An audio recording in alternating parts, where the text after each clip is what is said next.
Good afternoon, everyone. After food for mouth, we now move on to food for thought. We request all the participants to come into the hall so that we can begin the afternoon session, please. We request all the delegates to come into the hall to enable us to start the next session.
Good afternoon to everyone. Hope all the delegates have reassembled for the session. We shall start the session soon.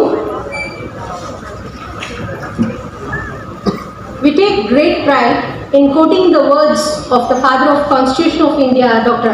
B.R. Ambedkar. I am of the opinion that this dignitary, the CAG of India, is probably the most important officer in the Constitution of India. The one man who is going to see that the expenses voted by Parliament are not exceeded or varied from what has been laid down by the Parliament. With these proud words, we begin the afternoon session. We welcome everyone for the presentation and interactive session on the audit procedures and practices. The session will be handled by Shri Abraham Judah Cephas, Senior DAG, Senior Deputy Accountant General Administration from the Office of Principal AG Audit 2. We welcome you to the rise, sir. Please.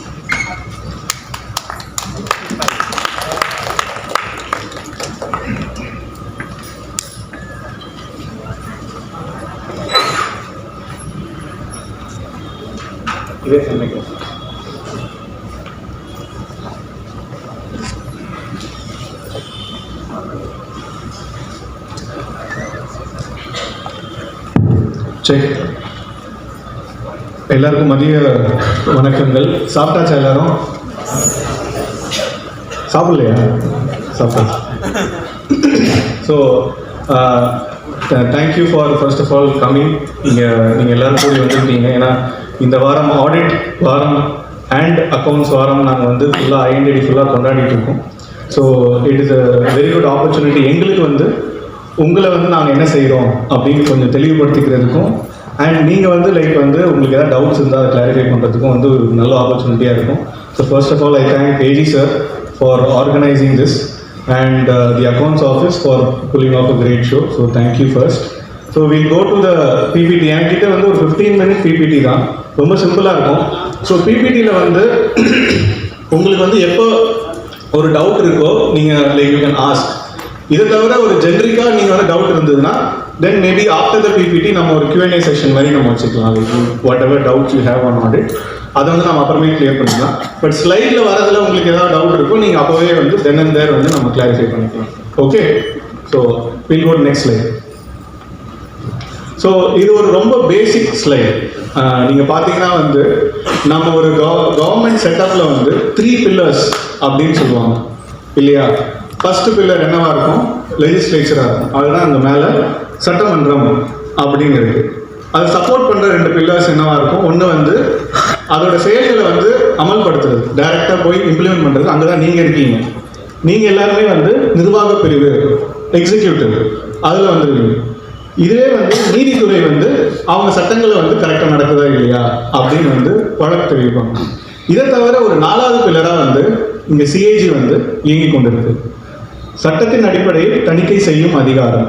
So இது வந்து நம்ம constitution of India, இந்திய சாசனத்தின்படியே வந்து இதுக்கு வந்து ஒரு தகுந்த powers, அதுக்கேற்ற டியூட்டிஸ் பவர்ஸ் வந்து சிஏஜியோட ஆஃபீஸ்க்கு வந்து கொடுக்கப்பட்டிருக்கு. அதன் மூலியமாக தான் வந்து நாங்கள் வந்து ஆடிட் பண்ணிட்டு இருக்கோம். ஸோ இட்ஸ் அ கான்ஸ்டியூஷனல் ஒரு application for this department. And நான் வந்து நெக்ஸ்ட் ஸ்லைட் போங்க. அந்த ஸ்லைட் ஆல்ரெடி அவங்க சொல்லிட்டாங்க, அந்த கோட்டு இது தமிழில் வேறு இவ்வளோ பெருசாக போட்டு வச்சிருக்கேன் ஸ்லைடில். But already C has told என்னன்னா வந்து the most important person. So இதுதான் வந்து ஒரு அடிக்கோலிட்டு காட்டணும். Even more than the judiciary, நீதித்துறையை போலவே சுதந்திரமாக இருக்க வேண்டும், மிக முக்கியமானவர். ஸோ அதுதான் வந்து ஒரு இம்பார்ட்டன்ட் திங். இண்டிபெண்ட்டாக இருக்கணும், அதே டைமில் வந்து ஒரு அக்கௌண்டபிலிட்டியும் டிரான்ஸ்பரன்சியும் வந்து கவர்னன்ஸில் கொண்டு வரணும் அப்படின்ற ஒரு தாட்டில் தான் வந்து இந்த ஒரு ஆர்கனைசேஷனே வந்து வந்தது. Next light. ஸோ ஒரு சின்ன ஹிஸ்ட்ரி. இது வந்து இன்ஃபேக்ட் சில அக்கௌண்ட்ஸில் பார்த்தீங்கன்னா இந்த ஏஜி அக்கௌண்டன்ட் ஜெனரல் அப்படின்ற கான்செப்ட் வந்து 1750s இருக்குது. லைக் அந்த டைமில் வந்து ஃபோர்ட் இருக்கு இல்லையா, அங்கே வந்து ஒரு தனி ஒரு ஆஃபீஸாக வந்து இயங்கி கொண்டு இருந்தது. ஸோ அதுக்குரிய அந்த ரெக்கார்ட்ஸ் அந்த டைமில் வந்து அந்த ஈஸ்ட் இந்தியா கம்பெனி அதுக்கு வந்து ஒரு அக்கௌண்டண்ட்டாக வந்து நம்ம வந்து அக்கௌண்ட்ஸ் ஏஜி ஆஃபீஸ் அப்படின்னு வந்து அங்கே வச்சுருந்தாங்க. பட் ஒரு ஆடிட்டர் ஜெனரல் அப்படின்ற ஒரு கான்செப்ட் வந்து 1858 அதிலிருந்து அந்த பிரிட்டிஷ் இந்தியா ஆக்ட்னு ஒன்று வரும். அதுக்கப்புறம் வந்து இந்த ஒரு கான்செப்ட் வர ஆரம்பிச்சது, auditor general. First auditor general அப்படின்னு நம்ம பார்த்தோம்னா சார் எட்வர்ட் ரமன். இண்டிபெண்டன்ட் இந்தியாவில் ஃபர்ஸ்ட் சிஏஜி அப்படின்னு பார்த்தோம்னா நர்ஹரி ராவ் 1949 வந்து ஒரு பதவி எடுத்துருப்பாரு. நேற்று வரைக்கும் வந்து இது நேற்று ப்ரிப்பேர் பண்ண ஸ்லைட், ஸோ நான் அப்டேட் பண்ணலை. நேற்று வரைக்கும் வந்து சிஏஜி வந்து கிரீஷ் சந்திர முர்மு. ஸோ இன்னைக்கு யாரும் தெரியுமா நியூ சிஏஜி? இங்க டிபார்ட்மெண்ட்ல சொல்லக்கூடாது. யாருக்கா தெரியுமா? யாரும் நியூஸ் பேப்பர் படிக்கிறதே இல்லையா? சாரி, என்னது? காலையில கிளம்பி வந்துட்டான். காலையில நேற்று நியூஸ்ல வந்துருச்சு, ஈவினிங் நியூஸ்ல வந்துருச்சு. ஓகே, ஒரு 89 பேட்ச் ஐஏஎஸ் ஆஃபீஸர் சஞ்சய் மூர்த்தி அப்படின்னு சொல்லிட்டு ஒருத்தர் நியமிக்கப்பட்டிருக்காரு. அவர் கரெக்டாக வந்து ஹையர் எஜுகேஷன் செக்ரட்டரியாக இருக்காரு. So he is taking over as a new CAG. So முடிஞ்சிருச்சு. Okay, next line. இது வந்து எந்த ஒரு சட்டத்திலேருந்து வருது, எந்த ஆர்டிகல், கான்ஸ்டியூஷனோட எந்த ஆர்டிகல்லேருந்து வருது பார்த்தீங்கன்னா 149 151 வரைக்கும் இந்த இந்திய தணிக்கை தலைவர் அவர்களுடைய வேரியஸ் பவர்ஸ், டியூட்டிஸ், ரெஸ்பான்சிபிலிட்டிஸ் என்னென்ன அப்படின்னு சொல்றதுனால அதிலிருந்து வழிவகுந்து 1971 வந்து சிஏஜியோட டிபிசி ஆக்ட்னு சொல்லுவாங்க, duties, powers and conditions. So எப்படி ஆடிட் பண்ணலாம், என்னென்ன பவர்ஸ் இருக்கு, என்ன விதவிதமான ஆடிட் பண்ணலாம், அது எல்லாமே வந்து அந்த ஒரு சட்டத்துல இருந்து தான் வந்து பவர் வருது. ஸோ இதுதான் வந்து like CAG of India or the organisation of ஐஎன்டிடின்னு சொல்லுவாங்க, Indian audit and accounts department follow பண்றது. Next like. இப்போ சிஏஜின்றவர் வந்து டெல்லியில் இருக்காரு. பட் அவங்களோட ஃபீல்ட் ஆஃபீஸில் இருக்கிறவங்க எல்லாருமே வந்து 2 ஸ்ட்ரீமாக நம்ம பார்த்துக்கலாம். ஒன்று ஆடிட் ஸ்ட்ரீம், இன்னொன்று வந்து அக்கௌண்ட் ஸ்ட்ரீம். ஸோ 2 பேருமே வந்து நம்ம வந்து பிரின்சிபல் அக்கௌண்டன்ட் ஜெனரல் அப்படின்னு சொல்லுவாங்க. ஜென்ரலி பார்த்தீங்கன்னா ஒரு ஸ்டேட்டில் வந்து ஒரு ஏஜி வந்து அக்கௌண்ட்ஸ் பார்ப்பாரு, இன்னொரு ஏஜி வந்து ஆடிட் பார்ப்பாரு. பட் பெரிய ஸ்டேட்டில் இதுவே வந்து லைக் தமிழ்நாடு பார்த்துக்கலாம், கர்நாடகா, அந்த மாதிரி ஒரு பிகர் ஸ்டேட்ஸில் வந்து 2 ஆடிட் ஆஃபீஸ் இருப்பாங்க. இன்ஃபேக்ட் நீங்கள் யூபி மாதிரி பார்த்தீங்கன்னா வந்து அந்த ஸ்டேட்டில் 2 அக்கௌண்ட்ஸ் ஆஃபீஸ் ஏஜியே 2 இருப்பாங்க. ஸோ நம்ம வேலை பழு அதுக்கு ஏற்றாற்போல் அந்த ஆடிட் ஆஃபீஸும் அந்த அக்கௌண்ட்ஸ் ஆஃபீஸும் வந்து நியமிக்கப்படும். ஸோ அக்கௌண்ட்ஸ் ஆஃபீஸ் பற்றி காலையிலே உங்களுக்கு சொல்லியிருப்பாங்க. ஆடிட் ஆஃபீஸில் நீங்கள் பார்க்கும்போது லைக் அவங்களோட அலுவலர்கள் எல்லாருமே நாங்கள் வரும். லைக் டெப்டி அக்கௌண்டன்ட், எங்களோட டெசிக்னேஷனும் டெப்டி அக்கௌண்டன்ட் ஜெனரல் அப்படின்னு தான் வரும். But audit of this department, அந்த டிபார்ட்மெண்ட், இந்த டிபார்ட்மெண்ட் அப்படின்னு வந்து ஃபுல்லாகவே பிரியும். இப்போ சிஏஜியோட இது வந்து 6 years அவரோட டென்யூர் இருக்கும். ஸோ ஆர் 65 whichever is இது. அண்ட் மாநிலங்களின் கணக்கு தொகுதல். ஸோ அதே தான் ஃபர்ஸ்ட் ஒரு ஸ்ட்ரீம் வந்து அக்கௌண்ட்ஸ் வேலை அண்ட் அதை ஒட்டி வந்து என்டைட்டில்மெண்ட்டோட இதுவும் இருக்கும். ஸோ அதை நீங்கள் மார்னிங் பார்த்துருப்பீங்க. அண்ட் ஆடிட்டில் வந்து அதையும் இன்னும் 2ஆக பிரிச்சுக்கலாம். ஒன்று வந்து மத்திய அரசு, இன்னொன்று வந்து மாநில அரசு. ஸோ சென்ட்ரல் கவர்மெண்ட் ஆடிட்டாகவும் இருக்கட்டும், ஸ்டேட் கவர்மெண்ட் ஆடிட்டாகவும் இருக்கட்டும், ரெண்டுத்தையும் பார்க்குறது வந்து நம்ம சிஏஜியோட ஆடிட் ஸ்ட்ரீமில் வந்து ஃபுல்லாகவே பார்க்கணும். ஸோ நம்ம சென்னையிலே பார்த்தீங்கன்னா ஸ்டேட் கவர்மெண்ட்டுக்குன்னு பிஏஜி ஆடிட் 1 ஆடிட் 2 இருக்கு. அண்ட் சென்ட்ரல் கவர்மெண்ட்டுக்கு வந்து டைரக்டர் ஜெனரல் ஆஃப் ஆடிட் அப்படின்னு சொல்லியும் இருக்கு. அண்ட் இதுக்கும் மேலே தனித்தனியாக ஏகப்பட்ட ஸ்ட்ரீம்ஸ் இருக்கு. டிஃபென்ஸுக்கு ஒரு ஆடிட் இருக்கு, ரயில்வேக்கு ஆடிட் இருக்கு, சயின்டிஃபிக் அண்ட் டெக்னிக்கல் ஆர்கனைசேஷன் அவங்களுக்கு ஒரு ஆடிட் இருக்கு. ஸோ எல்லா ஸ்ட்ரீம் அண்ட் எல்லா டிபார்ட்மெண்ட்ஸுக்குமே வந்து ஒரு ஆடிட்டிங் ஒரு ஸ்ட்ரீம் வரும். நெக்ஸ்ட். ஸோ பேசிக்கான அந்த ஒரு இந்த இப்போ வந்து நம்ம வந்து அலுவலர்கள் எப்படி வராங்க அதெல்லாம் பார்த்தாச்சு. செகண்ட் வந்து இங்கே வேலை என்ன? ஸோ ஃபர்ஸ்ட் வந்து நீங்கள் அப்ராப்ரேஷன் ஃபினான்ஸ் அக்கௌண்ட்ஸ். ஸோ அது வந்து அக்கௌண்ட் சைடில் பார்க்க போகிற அவங்க ஜாப். ஸோ அவங்களோட ஃபைனல் ஒரு ப்ராடக்டாக என்ன வரும்னா வந்து அந்த அக்கௌண்ட்ஸை வந்து அவங்க வந்து தயாரித்து அவங்க வந்து they will submit to the legislature. இப்போ ஆடிட் சைடில் பார்த்தீங்கன்னா அதுவே வந்து ஒரு ஆடிட் ரிப்போர்ட் அப்படின்னு வந்து தயாராகும். ஸோ சின்னதாக பண்ண ஆடிட்லேருந்து எது சிக்னிஃபிகண்ட் இர்ரெகுலாரிட்டிஸ் எல்லாத்தையும் எடுத்து ஒரு ஆடிட் ரிப்போர்ட்டாக வந்து ஃபைனலாக வந்து நம்ம லெஜிஸ்லேட்டிவ் சட்டமன்றத்தில் போய் நம்ம வந்து சமர்ப்பிக்கும் போது அது ஒரு ஆடிட் ரிப்போர்ட், சிஏஜியோட ஆடிட் ரிப்போர்ட் அப்படின்னு சொல்லுவாங்க. நெக்ஸ்ட். ஸோ ஜஸ்ட் ஒரு சின்ன ஒரு deviation like further audit process போகிறதுக்கு முன்னாடி. அண்ட் இப்போ நாங்களாம் வந்து எப்படி உள்ள வரோம்? இப்போ நீங்கள் ஸ்டேட் கவர்மெண்ட்லேருந்து வேரியஸ் ஸ்ட்ரீம்ஸ்லேருந்து நீங்கள் வந்திருப்பீங்க. ஸோ இப்போ எங்கள் டிபார்ட்மெண்ட்டில் எப்படி வந்து like what are the ways to enter into INDD. So first வந்து த்ரூ யூபிஎஸ்சி, அதுதான் அந்த ஃபர்ஸ்ட் ஸ்லைட். ஸோ டிஏஜிஸ் அப்படின்னு இருக்கிறவங்க வந்து டைரக்ட் ரெக்ரூட்ஸ் அவங்க எல்லாருமே வந்து யூபிஎஸ்சி அந்த IAS exam, civil service exam எழுதி உள்ள வர்றது. அவங்க எல்லாருமே Indian audit and accounts officers IAS அப்படின்னு சொல்லிட்டு வந்துடுவாங்க. இன்னொரு வே ஆஃப் இது வந்து ஸ்டாஃப் செலெக்ஷன் கமிஷன். ஸோ அதுலேருந்தும் வந்து நம்ம டிஏஜி ஆகலாம். ஏஜிஐ பிஹெச்சி கூட நிறைய பேர் ஆயிருக்காங்க. ஸோ அது வந்து லைக் வந்து ஒரு இது ஃபீடர் கேடர் மாதிரி வரும். ஸோ பேசிக்காக ஸ்டாஃப் செலெக்ஷன் கமிஷன் வந்து டிஃப்ரெண்ட் கேடர்ஸ் உங்களுக்கு தெரிஞ்சிருக்கும்னு நினைக்கிறேன். 10th முடிச்சவங்களுக்கு ஒரு எக்ஸாம் இருக்குது, 12th முடிச்சவங்களுக்கு ஒரு எக்ஸாம் இருக்குது, டிகிரி பண்ணவங்களுக்கு ஒரு எக்ஸாம் இருக்குது எஸ்எஸ்சியில். ஸோ வேரியஸ் மோட்ஸில் வந்து ஐஎன்டிடிக்குள்ளே நம்ம வந்து இது பண்ணலாம், உள்ள வரலாம். நெக்ஸ்ட்.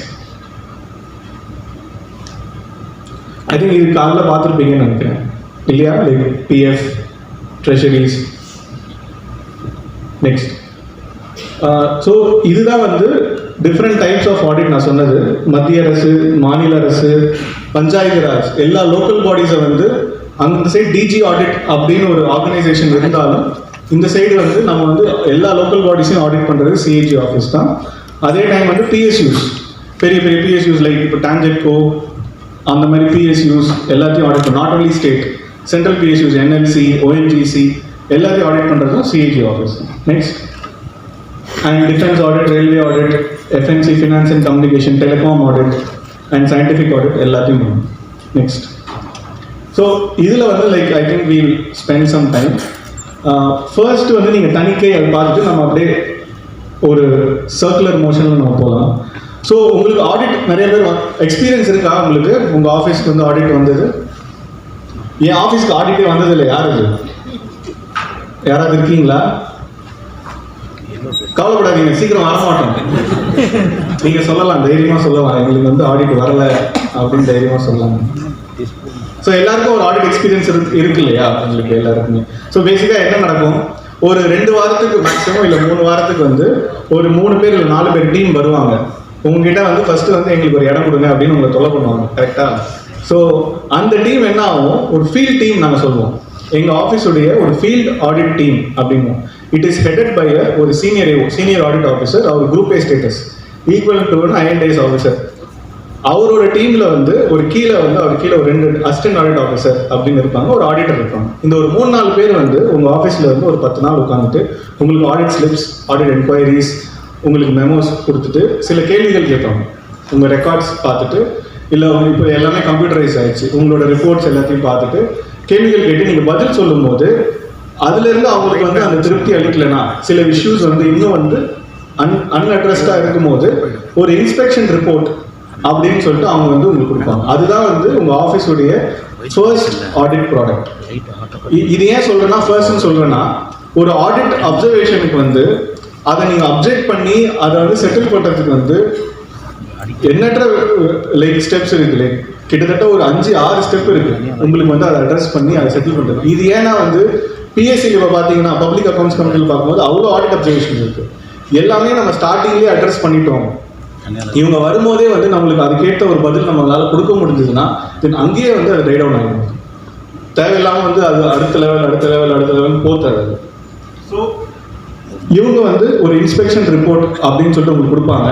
இதுக்குள்ளே என்ன இருக்கும்னா வந்து சிக்னிஃபிகண்ட் அப்சர்வேஷன்ஸ், ரொம்ப சீரியஸான அப்சர்வேஷன்ஸ்லாம் 2A பேரா அப்படின்னு சொல்லுவாங்க.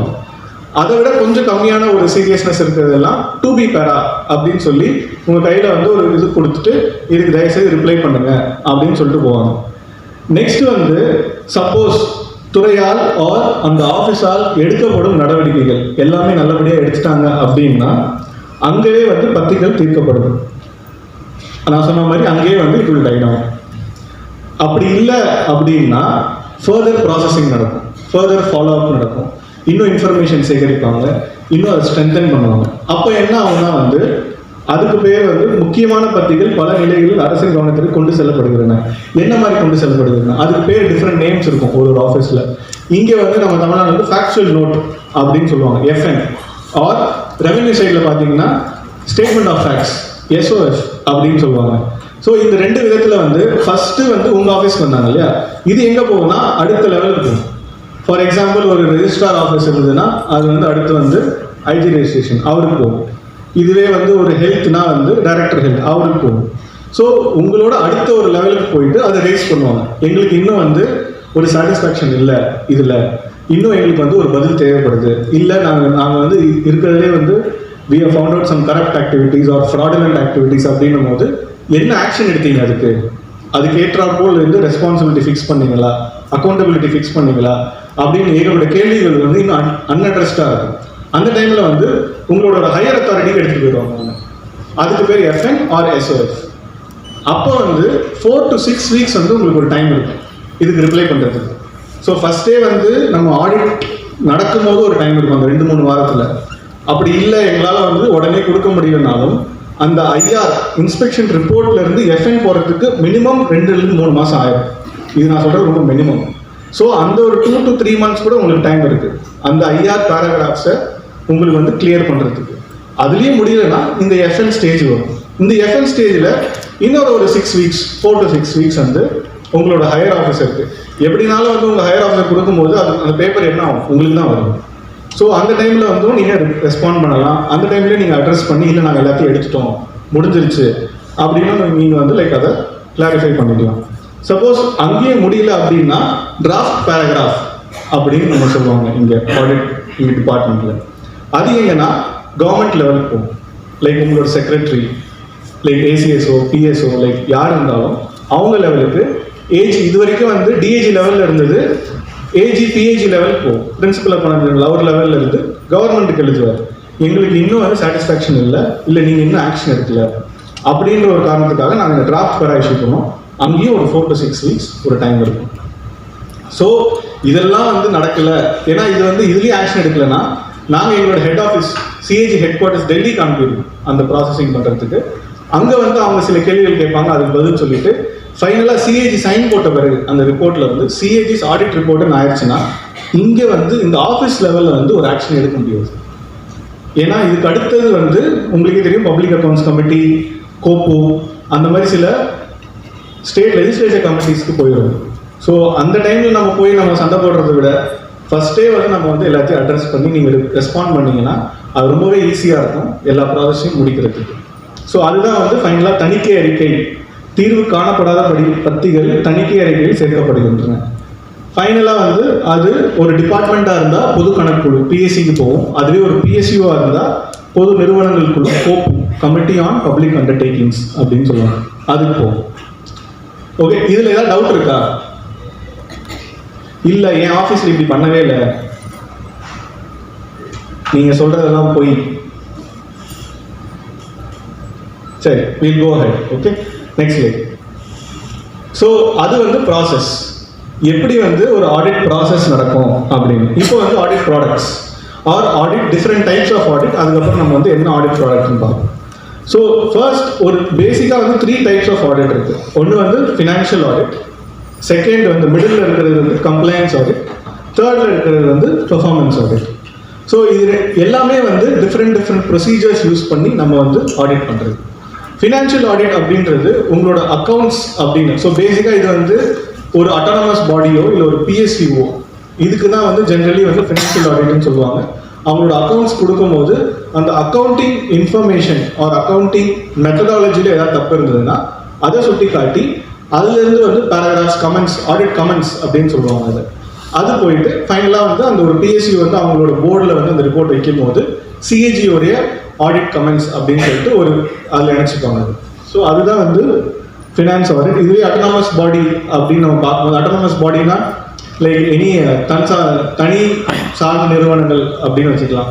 ஒரு லைக் நிறைய இருக்குது எக்ஸாம்பிள்ஸ். லைக் அவங்கெல்லாம் டிபார்ட்மெண்டல் அண்டர்டேக்கிங்ஸாகவும் இல்லாமல் ஒரு பிஎஸ்சியும் இல்லாமல் தனிச்சையாக வந்து அவங்க வந்து இயங்கி கொண்டு இருப்பாங்க. அவங்களுக்கு வந்து லைக் நிறைய வந்து இப்போ நம்ம வந்து சிஎம்டிஏ பார்க்குறோம், அவங்களும் ஒரு அட்டானமஸ் பாடி. ஸோ அவங்களுக்குலாம் வந்து அவங்களோட சட்டத்திட்டங்களில் வந்து என்ன எழுதியிருக்கோம். இப்போ சில ஆஃபீஸஸில் வந்து என்ன எழுதியிருக்கோம்னா அது லெஜிஸ்லேச்சர் வரைக்கும் போகணும் அந்த ரிப்போர்ட் எழுதியிருக்கோம். சிலவோட சட்டத்தில் வந்து எங்கள் ஆஃபீஸே நாங்கள் எங்கள் போர்டுக்கு வந்து நாங்கள் வந்து ப்ரெசென்ட் பண்ணுவோம் அப்படின்னு எழுதியிருக்கோம். ஸோ அது ஃபினான்ஷியல் ஆடிட். நடுவில் இருக்கிறது வந்து கம்ப்ளையன்ஸ் ஆடிட். கம்ப்ளையன்ஸ் ஆடிட்டில் வந்து அதுதான் வந்து லைக் நீங்கள் மேக்ஸிமம் பார்த்துருப்பீங்க உங்கள் ஆஃபீஸஸில் வருது. இந்த ஒரு சிஏ அப்படின்னு சொல்லுவாங்க. வந்து விதிமீறல்கள் எதாவது இருக்கிறதா, ரூல்ஸ் அண்ட் ரெகுலேஷன்ஸ், உங்கள் ஆஃபீஸ் இல்லை உங்கள் டிபார்ட்மெண்ட்ஸ் போட்ட கவர்மெண்ட் போட்ட ரூல்ஸ் அண்ட் ரெகுலேஷன்ஸை நீங்கள் வயலேட் பண்ணியிருக்கீங்களா, நீங்கள் அதை மீறினீங்களா அப்படின்னு பார்க்குறது தான் வந்து கம்ப்ளையன்ஸ் ஆடிட். ஸோ அதாவது அரசின் செயல்பாடுகள் எந்த அளவுக்கு நிர்ணயிக்கப்பட்ட விதிகள் மற்றும் ஒழுங்குமுறைகளுக்கு இணங்கி உள்ளது என்பதை ஆய்வு செய்யுது. தேர்ட் பார்க்கும்போது இது பெர்ஃபார்மன்ஸ் ஆடிட். இது நீங்கள் நிறைய பேர் பார்த்துருக்கலாம். எத்தனை பேர் பிஏ பார்த்துருக்கீங்க? பெர்ஃபார்மன்ஸ் ஆடிட் உங்கள் ஆஃபீஸில் வந்து பிஏ. ஓகே, என்ன PA sir? Cooperative audit. Cooperative ஆடிட்டில் பிஏ. ஓ, கோஆபரேட்டிவ் அவங்க பிஏ பண்ணுவாங்க. ஏஜி சைடில் இருந்து ஏஜி பார்க்கல. வேற யார் கை தூக்குனது? என்ன ஆடிட் சார்?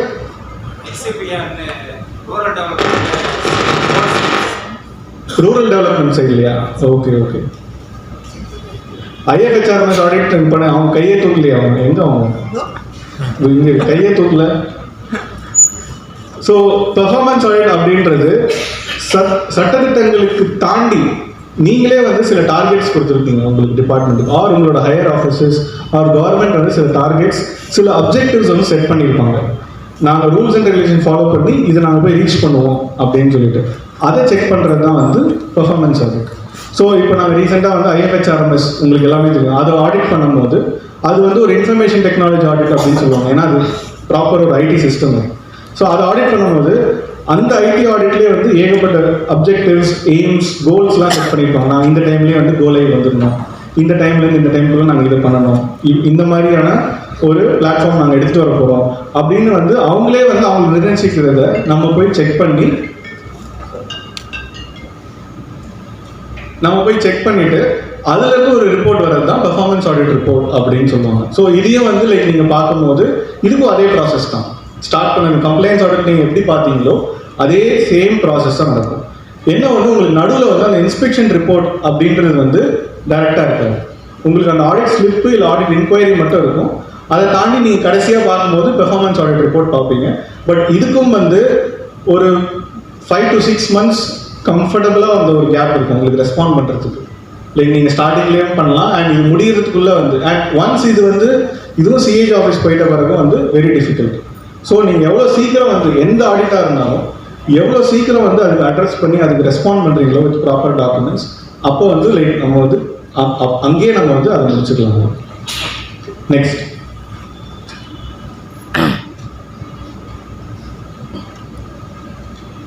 ஸோ இது வந்து like just again explaining whatever I said. Financial ஆடிட்னா என்ன அப்படின்றது வந்து திருப்பியும் வந்து அதை எக்ஸ்பிளைன் பண்ணுது. So I think we can skip this. Next இதுவும் வந்து different types of observations, audit observations நீங்கள் பார்த்துருப்பீங்க. லைக் பயனற்ற செலவீனம், அன்ஃப்ரூட்ஃபுல் எக்ஸ்பெண்டிச்சர், தவிர்த்திருக்க கூடிய செலவீனம், அவாய்டபிள் எக்ஸ்பெண்டிச்சர், கூடுதல் செலவீனம், எக்ஸஸ், லாஸ், இல்லைனா வந்து வரி விதியாமை, revenue loss, objectives not achieve. So இதெல்லாம் பார்க்குறது கம்ப்ளைண்ட்ஸ் வந்து. நெக்ஸ்ட் பெர்ஃபார்மன்ஸ் ஆடிட்டில் வந்து பேசிக்காக அதை செக் பண்ணும்போது, அந்த அப்ஜெக்டிவ்ஸ் செக் பண்ணும்போது ஒரு 3 ஆங்கிளில் செக் பண்ணுவாங்க. அந்த ஒரு அப்ஜெக்டிவ் வந்து வெதர் எக்கனாமிக்கலாக நீங்கள் ரீச் ஆனீங்களா, எஃபிஷியண்ட்டாக ரீச் ஆனீங்களா, எஃபெக்டிவ்னஸாக. ஸோ அதுக்கு தமிழ் வார்த்தைகள் கரெக்டாக போட்டுருக்காங்க. சிக்கனமாக இருந்ததா, அதாவது சிக்கனம் இந்த சென்ஸ் வந்து கவர்மெண்ட் ஒரு பட்ஜெட் கொடுத்துருக்கோம், அந்த பட்ஜெட்டுக்குள்ளே இருந்ததா. எஃபிஷியண்ட்டாக இருந்தா, திறன் நிர்ணயிக்கப்பட்ட நோக்கங்கள் அடைய எவ்வாறு நிதி, மனித வளங்கள் முதலியன தேவைக்கு அதிகமின்றி சரியான அளவிற்கு பயன்படுத்தப்பட்டுள்ளன என மதிப்பீடு செய்யப்படுகிறது. ஸோ அவுட்புட் பார்க்குறாங்க. இதுவே அது இங்கிலீஷ் பயன் அப்படின்னா அவுட்கம் அப்படின்னு சொல்லுவாங்க. எப்படி வந்து அதை இம்ப்ளிமெண்ட் பண்ணியிருக்காங்க அண்ட் எந்த அளவுக்கு வந்து அது ரீச் ஆகிருக்கு, இம்பேக்ட் கொடுத்துருக்கு அந்த அவுட்கம் அப்படின்றது பார்க்குறது. ஸோ 3 E's அப்படின்னு சொல்லுவாங்க: economy, efficiency and effectiveness. Next so ஒரு ரிப்போர்ட் முடிஞ்சு என்ன ஆகுது, சிஏஜி கையெழுத்து போட்டாச்சு, தென் அதுக்கப்புறம் வந்து த்ரூ த கவர்னர் போயிட்டு அதை பிளேஸும் பண்ணியாச்சு, சட்டமன்றத்துலேயும் நம்ம வந்து பிளேஸ் பண்ணியாச்சு. அண்ட் அதுக்கப்புறம் என்ன நடக்குதுன்னா வந்து அதுக்கு சொன்ன மாதிரி பிஎஸ்சி கோப்பு. ஸோ பிஎஸ்சி கோப்புக்குள்ளே என்ன நடக்கும், ஸோ பிஎஸ்சி கிட்ட போயிட்ட பிறகு, ஒரு பொது கணக்கில் போயிட்ட பிறகு அவங்க பிக் பண்ணுவாங்க, ரிப்போர்ட்ஸை பிக் பண்ணி ஓகே லைக் இந்த பேரா வந்து அப்போ வந்து ஏஜி ஆஃபீஸையும் வந்து அவங்க வந்து லைக் ஒரு ஹெல்ப்புக்கு இல்லை சப்போர்ட்டுக்கு வந்து அவங்க வந்து கேட்டுப்பாங்க. இந்த பேரா நீங்கள் எடுத்திருக்கீங்க, இந்த பதில் அவங்க சொல்லியிருக்காங்க, இல்லை இன்னும் பதில் சொல்லலை, என்னென்ன மாதிரி நம்ம வந்து ஒரு ரெஸ்பான்சிபிலிட்டி கொண்டு வரதுக்கு, ஒரு அக்கௌண்டபிலிட்டி கொண்டு வரதுக்கு என்ன பண்ணலாம் அப்படின்னு சொல்லிட்டு ஒரு பிஎஸ்சி உட்காரும். அதுக்கு பேர் தான் பிஎஸ்சி கமிட்டி சிட்டிங்ஸ். யாராவது போயிருக்கீங்களா பிஎஸ்சி கமிட்டிக்கு? போயிருக்கீங்களா? வேற யார் போயிருக்கீங்க? எப்படி, நல்லா ஜாலியாக இருந்ததா, கஷ்டமா இருந்ததா? சரி சரி. பட் நீங்கள் அதுக்கு முன்னாடியே ப்ரிப்பேர் பண்ணியிருப்பீங்க இல்லையா மீட்டிங்ஸில்? சரி. யா ஸோ லைக் அதுவும் வந்து ரொம்ப இன்டென்ஸாக இருக்கும். சில பிஎஸ்சி மீட்டிங்ஸ்லாம் பார்க்கும்போது கேள்விகள் வந்து அவ்வளோ ஷார்ப்பாக வரும், அவ்வளோ லைக் ரியலாகவே வந்து என்ன ஆக்ஷன் எடுத்தாங்க அப்படின்னு. ஸோ இந்த பிஎஸ்சியில் யார் இருப்பா?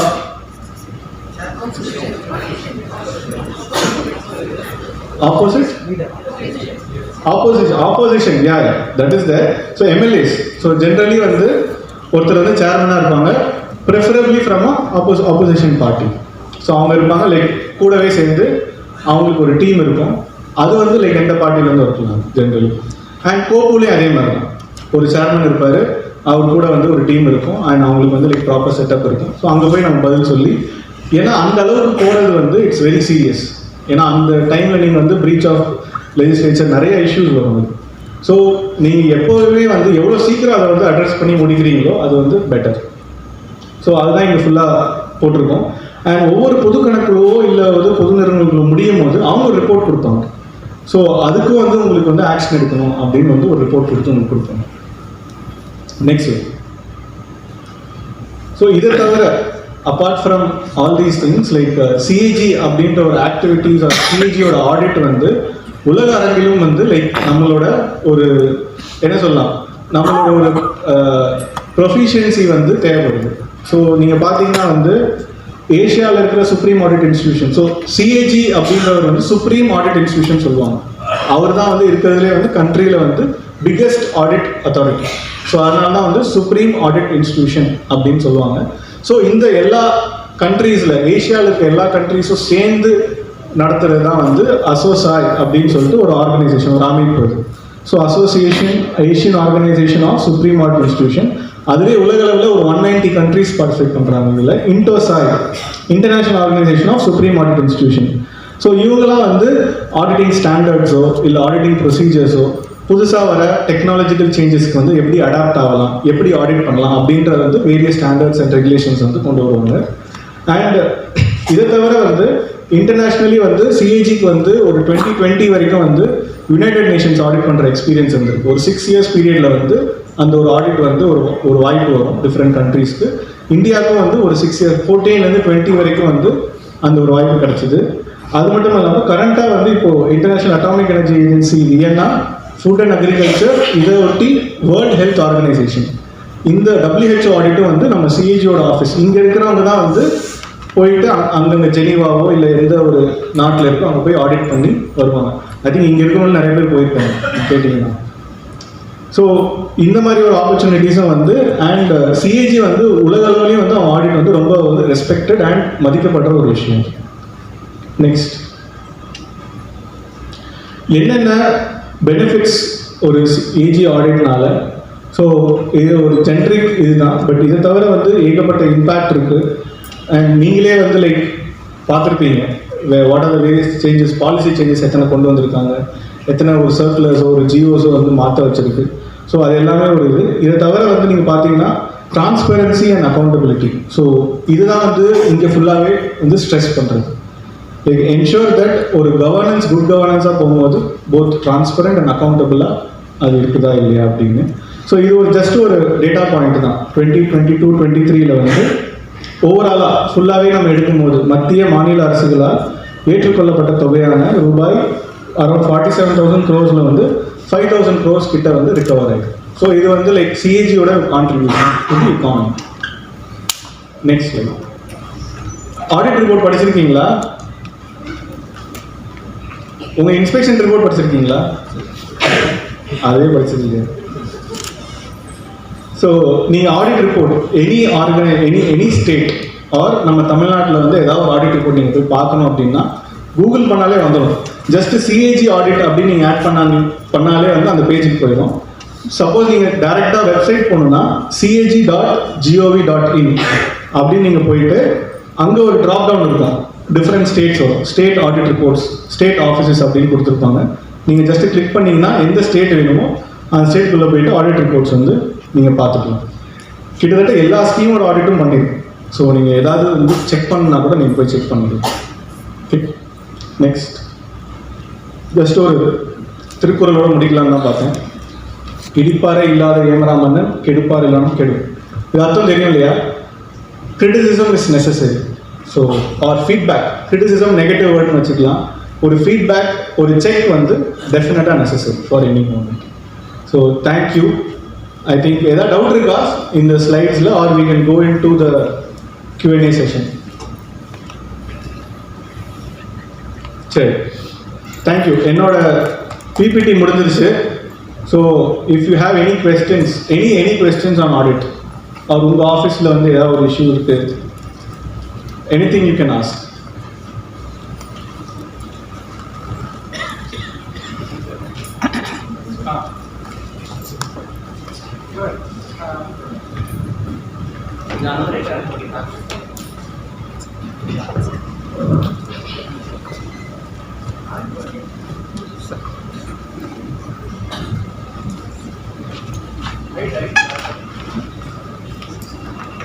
இங்கே போயிட்டாங்க.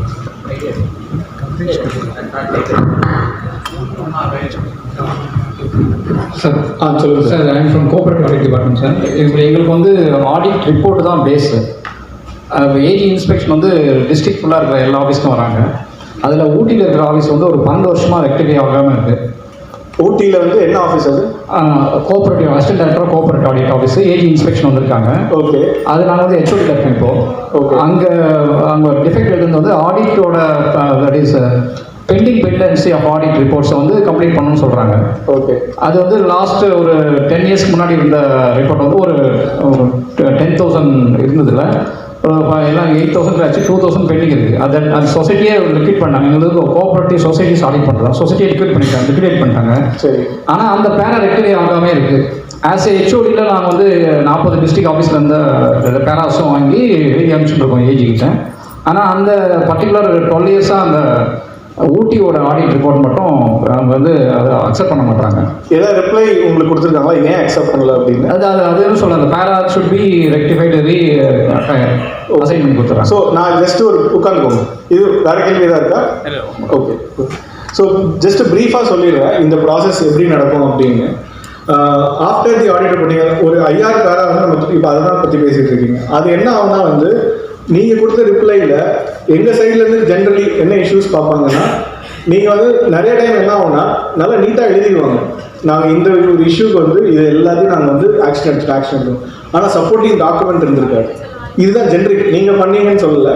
பட் ஜென்ரிக்காக வந்து இந்த இஷ்யூ தான் ஒரு 90% ஆஃப் த கேசஸில் வந்து அவங்க மேபி அட்டாச் பண்ணாமல் மறந்துருக்கலாம், இல்லாமல் கூட இருந்திருக்கலாம். ஸோ இதுதான் பார்ப்பாங்க. இதை தவிர வந்து சொன்னது ஒன்று இருக்கும், பட் அட்டாச்மெண்ட் டிஃப்ரெண்ட்டாக இருக்கும். ஸோ இதுவும் ஒரு ரீசனாக இருக்கலாம். இல்லைனா வந்து நீங்கள் சொன்னது வந்து கரெக்டாக ஏற்புடையதாக இல்லை அப்படின்னு. ஸோ இப்போது எங்கள் சைட்லேருந்து என்ன ட்ரை பண்ணுறோன்னா, நீங்கள் என்ன தான் வந்து கொடுத்தாலும் அட்லீஸ்ட் வந்து இப்போ ஒரு ஹெச்ஓடியாக இருக்கும்போது நீங்கள் டேரெக்டாகவே டிஏஜியை மீட் பண்ணலாம். அந்த ஒரு டெபுட்டி ஏஜின்னு சொல்கிறாங்க, அவங்கள மீட் பண்ணி நான் இது கொடுத்துட்டேன், என் சைடில் எந்த தப்பும் இல்லை அப்படின்னு நீங்கள் நினச்சிங்கன்னா, என் சைடில் ஒரு தப்பும் இல்லை, எல்லாத்தையும் நான் சொல்லிட்டேன், அட்டாச்மெண்ட்டையும் நான் வச்சுட்டேன், நீங்கள் வந்து லைக் வந்து அவங்ககிட்ட கிளாரிஃபிகேஷன் கேட்கலாம். நீங்கள் நேரடியாகவே கூட போய் கேட்கலாம். சப்போஸ் வந்து உங்களுக்கு இவ்வளோ வருஷம் இது ஒரு பெண்டிங்காக இருக்குது, உங்களுக்கும் அது புரியல, எங்கள் சைட்லேருந்தும் ப்ராப்பர் ரெஸ்பான்ஸ் இல்லை, ஜஸ்ட் வந்து பேரா இஸ் நாட் செட்டில் அப்படின்னு மட்டும் சொல்கிறாங்க அப்படின்னா வந்து கண்டிப்பாக நீங்கள் ஒரு டிஏஜி மீட் பண்ணி நீங்கள் பேசணும். ஸோ கண்டிப்பாக சால்வ் ஆகிடும் வந்து. அண்ட் இப்போ நாங்களும் என்ன ட்ரை பண்ணுறோன்னா, ஏன் அது வந்து செட்டில் ஆகலை அதுக்குன்னு ஒரு ரீசன்ஸ் வந்து நிறையா போடும். பட் மோஸ்ட் ஆஃப் டைம் என்ன ஆகுதுன்னா திருப்பி வந்து அதே இதான் வருது. நம்ம ஒன்ஸ் வந்து இதுக்காக செட்டில் ஆகலை அப்படின்னு சொல்லும் போது அதே ஒரு ரீசன், ஜஸ்ட் என்னோட ஹெச்ஓடி சொல்லிட்டாங்க, இல்லை என்னோட செக்ரட்டரி சொல்லிட்டாங்கன்னு சொல்லிட்டு ஒரு ரிப்ளை அனுப்புகிறாங்க. பட் அதில் வந்து ஏகப்பட்ட மிஸ்ஸிங்ஸ் இருக்குது, வாண்டிங் டாக்குமெண்ட்ஸ் இருக்குது. ஸோ அதனால தான் நீங்கள் ஒரு வாட்டி செக் பண்ணிக்கோங்க ஃபுல்லாத்தையும், எல்லாமே கரெக்டாக இருக்குது அப்படின்னும் போது நீங்கள் வந்து மீட் பண்ணலாம்.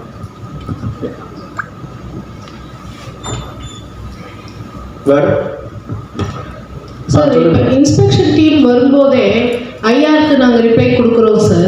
அக்ராஸ் த டேபிளே எங்களுக்கு இது கரெக்டாக இருக்குது, இல்லாட்டி மாற்றி தரணும்னு சொல்லிட்டா, அங்கேயே சஜஷன் சொல்லிட்டா நாங்கள் உடனே அதை மாற்றி கொடுத்துருவோம். So that the parents may be drop over there it self. ஆனால் அது மாதிரி பண்ணவே மாட்டேங்கிறாங்க. நீங்கள் ரிப்ளை அனுப்பிடுங்க, நாங்கள் பார்த்துக்குறோன்றாங்க.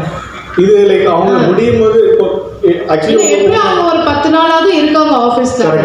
நீங்க எப்போ ரிப்ளை உடனே கொடுக்குறோம் நாங்க. ஓகே, மோஸ்ட்லி எல்லாருமே அந்த மாதிரி தான் கொடுக்குறாங்க. பட் அக்ராஸ் த டேபிள் அது சால்வ் ஆகிறதே இல்லை சார். இப்போ வந்து லைக் என்ன ஒரு இஷ்யூவா இருக்குன்னா, இப்போ வந்து லைக் அக்ராஸ் த டேபிள் அப்படின்னு நம்ம சொல்லும் போது இட்ஸ் வெரி ட்ரிக்கி ஒன். ஏன்னா வந்து இப்போ அவங்க வந்து ஒரு OAOS அப்படின்னு ஒரு செட்டப் இப்போ வந்திருக்கு. அது வந்து ஒரு digitalised IT platform, one INDD one solution அப்படின்னு. ஏன்னா வந்து நம்ம இப்போ ஃபிசிக்கலாக பேப்பராக பண்ணுற அந்த ஆடிட் ப்ராசஸ் வந்து ஃபுல்லாகவே வந்து அது டிஜிட்டைஸ் ஆகிடுச்சு இப்போ. ஸோ அவங்க ஒன்ஸ் வந்து அந்த ஒரு ஆடிட் ஸ்லிப்பை வந்து ஏற்றிட்டாங்கன்னு வைங்களேன், உங்கள் அப்சர்வேஷன் ஏற்றும் போது இப்போ அவங்க என்கிட்ட கொண்டு வருவாங்க. இப்போ நீங்கள் கொடுத்த ரிப்ளை வந்து அவங்க வந்து ஒரு டிஏஜிக்கு தான் கொண்டு வருவாங்க. அவங்களாலே வந்து அதை வந்து சால்வ் பண்ணுறது வந்து கஷ்டமாக இருக்கும் அவங்களுக்கு. ஸோ அதனால தான் வந்து என்ன சொல்லுவாங்கன்னா, அக்ராஸ் த டேபிள் நம்ம உட்காந்து பேசும்போது அது மேபி ஸ்லிப் டைம்லேயே வந்து பேசியிருக்கலாம். பட் ஸ்லிப் ஒன்ஸ் இஷ்யூ ஆயிடுச்சுன்னா ஒரு ரிட்டன் டாக்குமெண்ட் இருந்ததுன்னா ரொம்ப ஈஸியாக இருக்கும் அதை சால்வ் பண்ணுறதுக்கு. ரிட்டன் டாக்குமெண்ட்டாக தான் சார் கொடுக்குறோம், வித் ஃபுல் டாக்குமெண்ட். எவ்வளோ நாளாக சார் சால்வ் ஆகாமல் இருக்குது இது ரிட்டன் டாக்குமெண்ட் நீங்கள் கொடுத்து? இல்லை, அந்த டைமில் பண்ண மாட்டேங்கிறாங்க. திருப்பி ஏஜிக்கு அதை அனுப்பிட்டு அந்த ப்ராசஸ் லேட் ஆகி அதுக்கப்புறம் டிஏஜி பார்த்து பேசி அதுக்கப்புறம் தான் அது சால்வ் ஆகுது. இல்லை, அதுதான் இப்போ அவங்க வந்து லைக் உங்களோட ரிட்டன் டாக்குமெண்ட் எல்லா இதுலேயும் சாட்டிஸ்ஃபேக்ஷன் இருந்ததுன்னு வைங்களேன், லைக் அவங்களோட கேள்விகள் எல்லாத்தையும் வந்து அந்த ரிட்டன் டாக்குமெண்ட் இது இருந்ததுன்னா அவங்க கண்டிப்பாக சால்வ் பண்ணிருக்கணும். அப்படி தான் வந்து இன்ஸ்ட்ரக்டும் பண்ணியிருக்கோம்.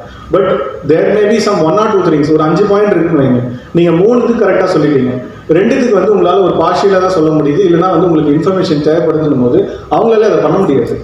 ஏன்னா அவங்க பண்ணுறது எல்லாமே எனக்கு தெரியும். அந்த OAOS அப்படின்ற ஒரு சிஸ்டம் வந்ததுனால எனக்கு எல்லாமே தெரியறதுனால வந்து அவங்களாலே வந்து அது அந்த இடத்துல வந்து பண்ண முடியாது. பட் ரொம்ப டைம் எடுக்காது. நீங்கள் எல்லாத்தையும் வந்து கிளியர் பண்ணிட்டீங்கன்னா அது இன்ஃபேக்ட் வந்து பேராவாக கூட வராது. ஸோ அது அஷூரன்ஸ் என்னால் கொடுக்க முடியாது. Okay sir.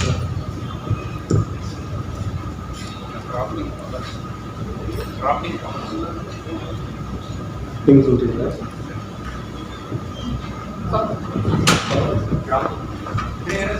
யார் ட்ராப் பண்ணுறாங்க? இல்லை அவங்க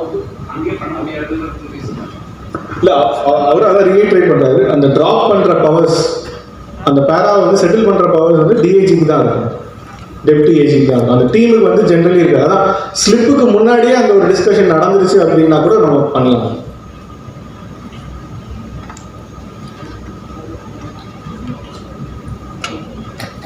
வேற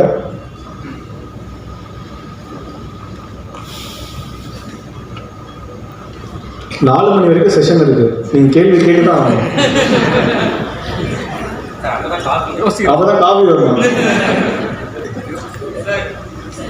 எஸ்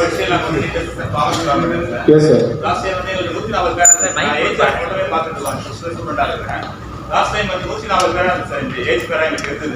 ஆனா ஒன்னியர்ல பாத்தீங்கன்னா 3 வாட்டி எங்களுக்கு ஜாயின் பண்ணி போட்டாங்க சார். அந்த 3 வாட்டி ஜாயின் பண்ணி போட்டு எல்லாத்துமே டாக்குமெண்ட்ரி அந்த மாதிரி இன்ஸ்பெக்ஷன்ஸ் அந்த மாதிரி பேராஸ் எல்லாமே வந்து க்ளோஸ் பண்ணிட்டாங்க சார். இப்போ 19 பேராஸ் மட்டும் தான் பெண்டிங் இருக்கு. அதெல்லாம் வந்து நாங்கள் சப்சிடி கொடுத்தது வந்து தப்பாக கொடுத்துருக்காங்க, பணம் வசூல் பண்ணி அவங்ககிட்ட வாங்கி அதுக்கப்புறமா கொடுங்கன்னு சொல்றாங்க. ஸோ இந்த விஷயத்தை பொறுத்தவரைக்கும் ஏஜிக்கு வந்து நாங்கள் ரொம்ப மனமார்ந்த நன்றியை தெரிவிச்சிருக்கோம் சார். Okay, thank you. சரி, 19 பேராஸ் மட்டும் தான் இருக்குங்க. இது வந்து பெரிய டிபார்ட்மெண்ட் இருக்குது, இண்டஸ்ட்ரியல் காமர்ஸ்ன்றது. இது வந்து எனக்கு ரொம்ப ஒரு கமிஷனே வந்து ரொம்ப அப்ரிஷியேட் பண்ணாங்க சார். எனக்கு இண்டிபெண்டன்ஸ் ஐஏஎஸ் சார் அந்த அளவுக்கு டீம் சப்போர்ட் பண்ணாங்க sir. Thank you sir. Thank you sir. Okay okay.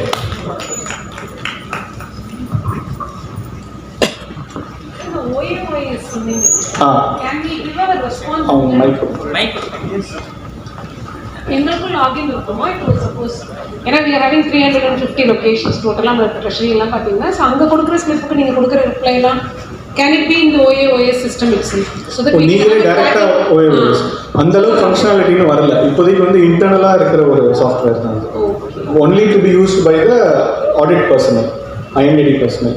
இன்னும் வந்து நம்ம வந்து அந்த மேபி ஐடியா இருக்கலாம், பட் இப்போதைக்கு வந்து அது மெயிலில் ரிப்ளை பண்ணலாம்.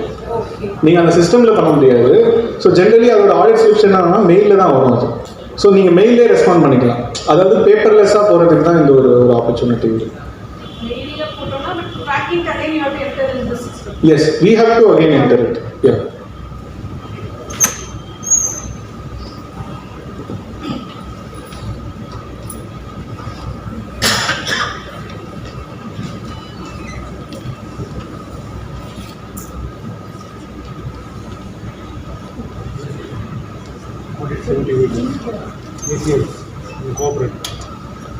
சார், இப்போ நீங்கள் சொன்னீங்க IFHR is total fintech platform.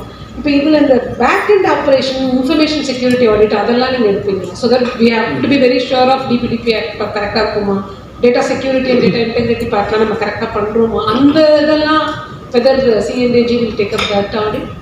இன்னும் வந்து அந்த அளவுக்கு வந்து லைக் நம்ம IT செக்யூரிட்டி அந்த ஆஸ்பெக்ட் பண்ணுறது இல்லை.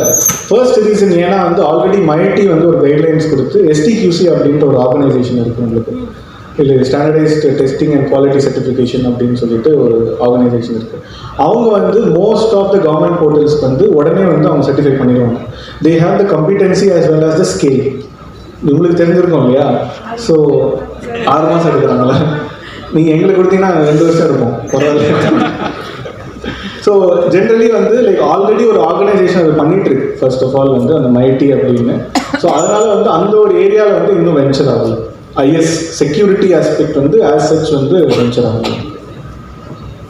நீங்கள் பண்ணீங்கன்னா நீங்களே பண்ணிடுவீங்க. இப்போ நாங்கள் தான் அவங்கள்ட்ட ஆஃப் பண்ண முடியாது. But only when we are asking for that they are doing.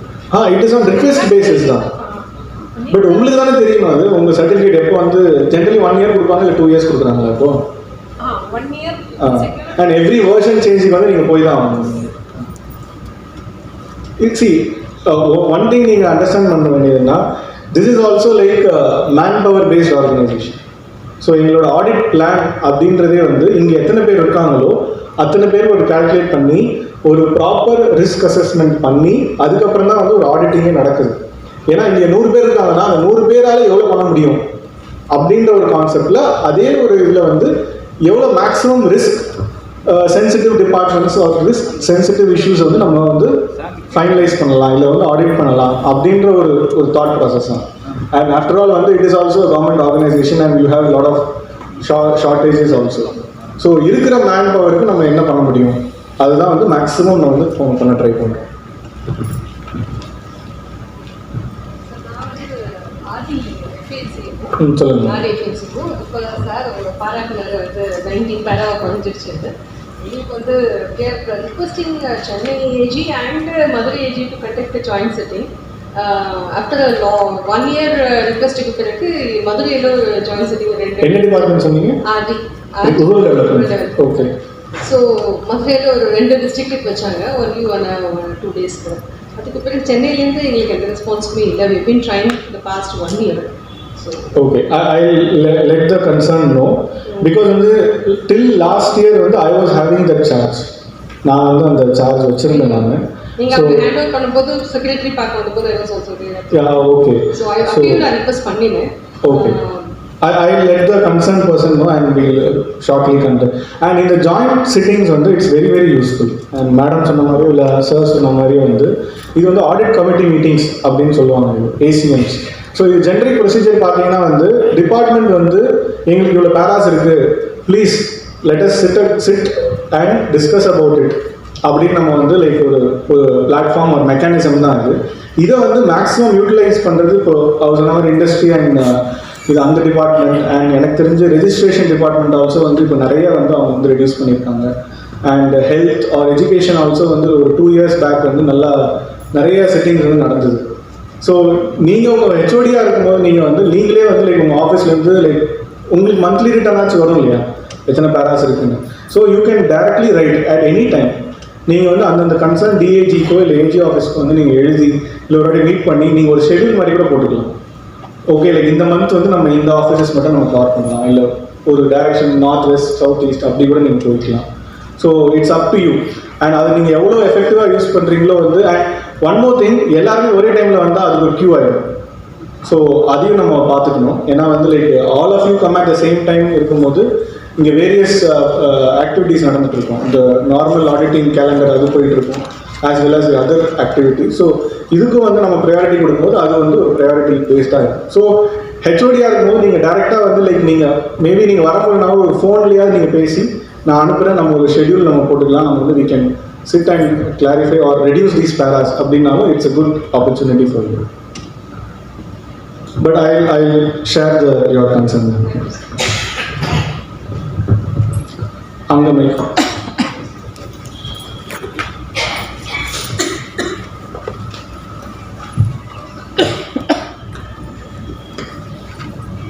Sir சொல்லுங்க. Adi Dravida welfare department sir. சொல்லுங்கள். லாஸ்ட் இயர் வந்து ஜாயின்ட் சிட்டிங் நடத்தினாங்க. ஓகே. ஃபஸ்ட்டு சென்னை ரீஜன் நடத்துனாங்க, அப்புறம் மதுரை ரீஜன் நடத்துனாங்க சார். மதுரை ரீஜனில் ஒரு 50 பேராக ட்ராப் ஆச்சு. சென்னை ரீஜனில் ஒரே பேராக தான் சார் ட்ராப் ஆச்சு. ஓகே. நாங்கள் எல்லாமே அவங்க சிட்டிங் வந்து ஆடிட் பண்ணும்போது சொல்கிறாங்க எல்லாமே ஓரளவு ட்ராப் ஆகும்ட்டு, ஆனால் ஃபைனலாக அவுட்புட் கிடைக்க மாட்டேங்குது சார். ஓகே. எத்தனை சில பேரை வந்து இந்த பெர்ஃபார்மன்ஸ் ஆடிட் ஸ்காலர்ஷிப் நடத்துகிறாங்க, ஓகே, அது ஹெட் ஆஃபீஸ் கன்சிடரேஷன் போட்டுறாங்க, அந்த பேரை ஒன்றும் ட்ராப் ஆகாமல் இருக்குது சார். ஓகே. ஹெட் ஆஃபீஸ் வந்து ரெஸ்பாண்ட் பண்ணி போட்டிருக்காங்களா? உங்கள் ஏஜி ஹெட் ஆஃபீஸ் கன்சிடரேஷன் போட்டிருக்காங்க சார். எல்லாமே வந்து நான் சொன்ன அந்த ஒரு ஃபர்ஸ்ட் ஒரு அந்த இஷ்யூஸ் தான். நீங்கள் இப்போ ஹெச்ஓடியாக இருக்கீங்களா நீங்கள்? நான் financial controller sir. Finance DS அங்கே ஃபினான்ஷியல் கண்ட்ரோலர் இருக்கேன் sir. Okay. Okay. So like நான் இதையும் நான் சொல்கிறேன். பட் ஆனால் வந்து நீங்களும் வந்து லைக் கொடுத்த எல்லா டாக்குமெண்ட்ஸும் வந்து கரெக்டாக இருக்கான்னு பாருங்கள் ஒரு வாட்டி. ஏன்னா மதுரையில் கிளியர் ஆகும்போது அவங்களுக்கு வந்து உங்களை சென்னையில் வச்சு செய்யணும்னு வந்து எதுவும் வந்து ஒரு ஐடியாவும் இருக்காது. இங்கே வந்து சென்னை வந்து வருது சார். சென்னை ஏன்னா மதுரையில் பண்ண நீங்கள் சொன்னது கரெக்ட் தான். சென்னை மதுரை 2 ஜோனாக பிரிச்சிருக்காங்க. ஓகே. மதுரை ரீஜன் நடந்த ஜாயின்ட் சிட்டிங் பேர இங்கே வந்து தான் கிளியர் ஆகிட்டு அப்ரூவ் ஆகிட்டு வருது. ஆனால் அங்கே இங்கே நடத்துகிற பேர ட்ராப் ஆக மாட்டேங்குது. இல்லை, அதுக்கு தான் நான் சொல்கிறேன். மதுரை ரீஜனாக நேரில் போனோட அவசியம் இல்லையா சார்? டிஸ்ட்ரிக்ட் வைஸ் ஏஓ யாரும் நேரில் கூட வேண்டியது இல்லை. த்ரூ மெயில் லெட்டர் அனுப்பிச்சாலே ரிப்ளை அக்செப்ட் பண்ணுறாங்க. இல்லை, ரிப்ளை வந்து நீங்கள் மெயில் பண்ணாலே பண்ணிடுவாங்க, அது ஒன்றும் இல்லை. அதுதான் நீங்கள் பண்ணுற ரிப்ளை வந்து சில வாண்டிங் இது மிஸ்ஸிங் இஷ்யூஸ் இருக்கிறனால தான் வந்து ஒரு டாக்குமெண்ட்டோ இல்லை அதை ப்ராப்பராக அட்ரஸ் பண்ணாமல் இருக்கிறதோ இல்லை அந்த ஒரு ப்ராப்பர் கீ டாக்குமெண்ட் எவிடன்ஸ் நீங்கள் வைக்காமல் இருக்கிறதோ வந்து அதுதான் இஷ்யூவாக இருக்கும். ஏன்னா மதுரையில் நடக்கும்போது கண்டிப்பாக, ஏன்னா மதுரையில் பண்ணி வந்து டிஐஜி வந்து சென்னையில் தான் உட்காந்துருப்பார். ஏன்னா அவர்கிட்ட தான் வந்து அது ஃபைனலாக வந்து செட்டில் ஆகும். ஸோ அதனால் வந்து லைக் மேபி சென்னை அந்த பேராஸில் வந்து இந்த மாதிரி ஒரு 2-3 இஷ்யூஸில் ஏதாவது லேக்கிங்கில் வந்துருக்கலாம். ஸோ அதை செக் பண்ணுங்க. ஓகே.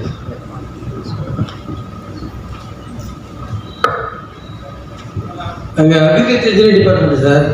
நாங்கள் எஸ்எம்ஏன்னு சப்மிஷன் ஆஃப் அக்ரிகல்ச்சர் மெக்கனைசேஷனில் ஃபார்மர்ஸுக்கெல்லாம் சப்சிடியில் டிராக்டர்ஸ் கொடுக்குறோம். ஓகே. அது வெரி பர்பஸ் 2017 ஆரம்பிக்கும் போது கவர்மெண்ட் ஆஃப் இந்தியாலையும் சரியான கைட்லைன்ஸ் போடல சார். இப்போ ஃபார்மர்ஸ்லாம் சப்சிடியில் டிராக்டர்ஸ் வாங்கிட்டு டூ டு சம் ரீசன் அவங்க கடனோ இல்லை அவங்க வீட்டில் ஏதாவது ப்ராப்ளத்தினால விற்றுட்டாங்க சார். 2018-19 ஏஜ் ஆடிட் வந்து கம்ப்ளைண்ட்ஸ் ஆடிட் எடுக்கிறாங்க சார். அப்போ எடுக்கும்போது அவங்க ஈச் அண்ட் எவ்ரி டிவிஷன் போகும்போது அந்த ஆர்சி புக்கை வெரிஃபை பண்ணும்போது RC transfer to some other persons.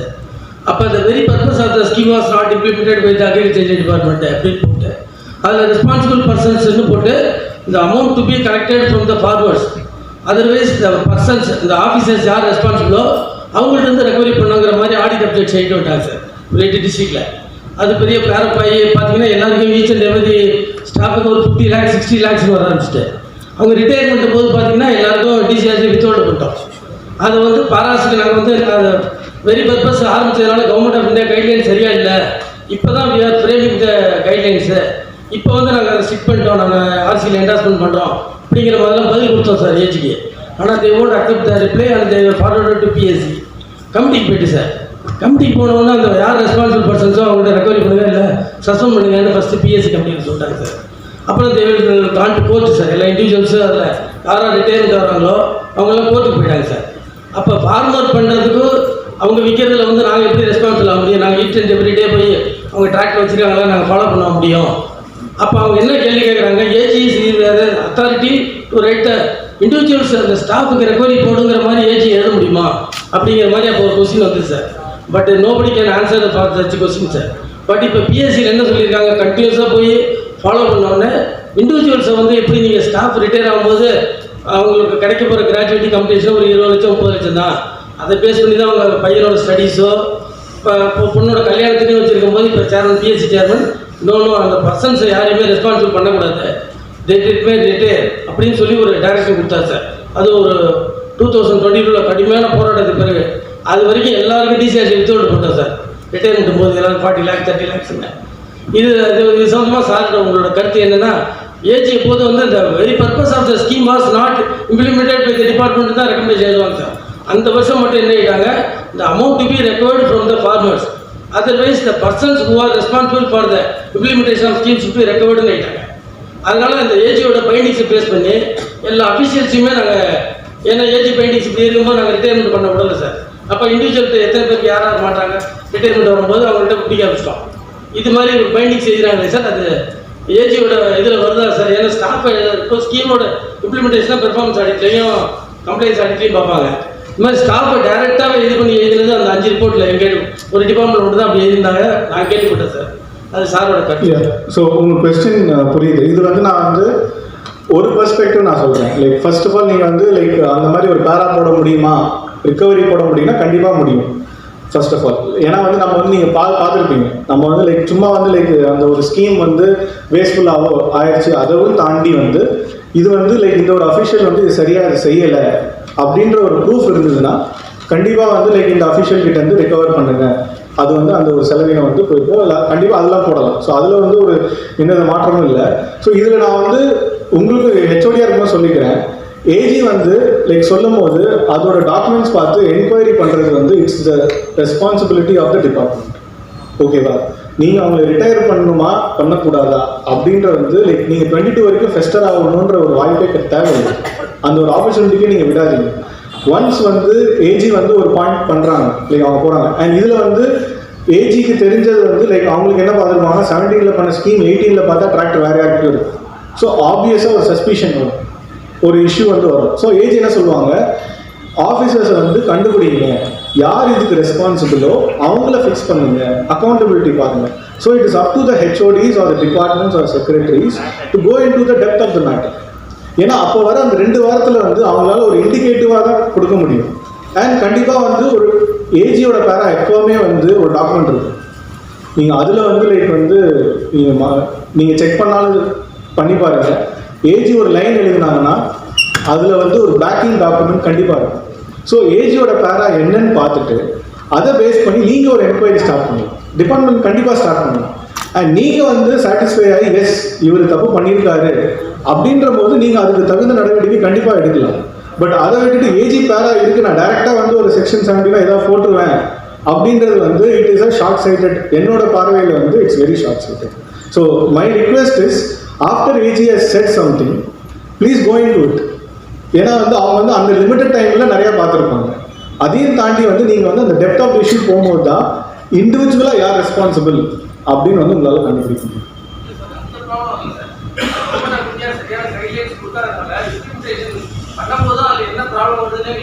Okay, farmer கொஞ்சம் ஒரு டிராக்டர் கொடுத்தப்பறம் அதில் வந்து நம்ம அவங்க விற்கிறாங்க, அந்த ப்ராப்பர்ட்டி அவங்களுக்கும் போயிடுது, அவங்க பர்பஸ்க்கு அக்ரிகல்ச்சர் பர்பஸ்க்கு வாங்கிக்கிறாங்க.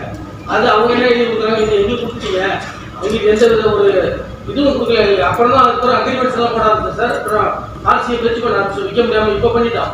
அதை நாங்கள் எழுதுறோம் ஏஜிக்கு, இந்த மாதிரி இப்போ நாங்கள் பிரேமித்த கைட்லைன்ஸ் கவர்மெண்ட் ஆஃப் டிஸ்கஷன், இப்போ நாங்கள் ஆர்சியில் அட்டாச் பண்ணுறோம், இப்போ ஃபார்மர்ஸ் விற்க முடியாமல் அவங்கள்ட்ட பாண்ட் வாங்குறோம். புரியுது. அப்படிலாம் பதில் எழுதுறோம் sir. AG won't accept the replies. இல்லை அதில் என்ன ஆகுனா, பிரச்சனை என்னன்னா ஆடிட் ரிப்போர்ட்டுக்கு போயிடுச்சுன்னா ரிப்ளை கண்டிப்பாக அக்செப்ட் பண்ண முடியாது. சார் ஸோ அதுதான் நான் சொல்கிறேன். நீங்கள் வந்து என்ன பண்ணலாம்னா, suppose government of India guidelines லேக்கிங்காக இருந்ததுன்னா நீங்கள் உங்கள் டிபார்ட்மெண்ட் லெவலில் வந்து அதை தழுவி வந்து ஒரு ரூல்ஸ் அண்ட் ரெகுலேஷன்ஸ் ஃபார்ம் பண்ணிக்கலாம். ஸோ அதுவும் இல்லாதப்போ தான் வந்து ஆடிட் பண்ணுறவங்களுக்கு வந்து இந்த கைட்லைன்ஸ் ஒன்று சொல்லுது, பட் நீங்கள் பண்ணது இது, ஸோ அதனால் ஒரு வயலேஷனாக எடுத்திருப்பாங்க.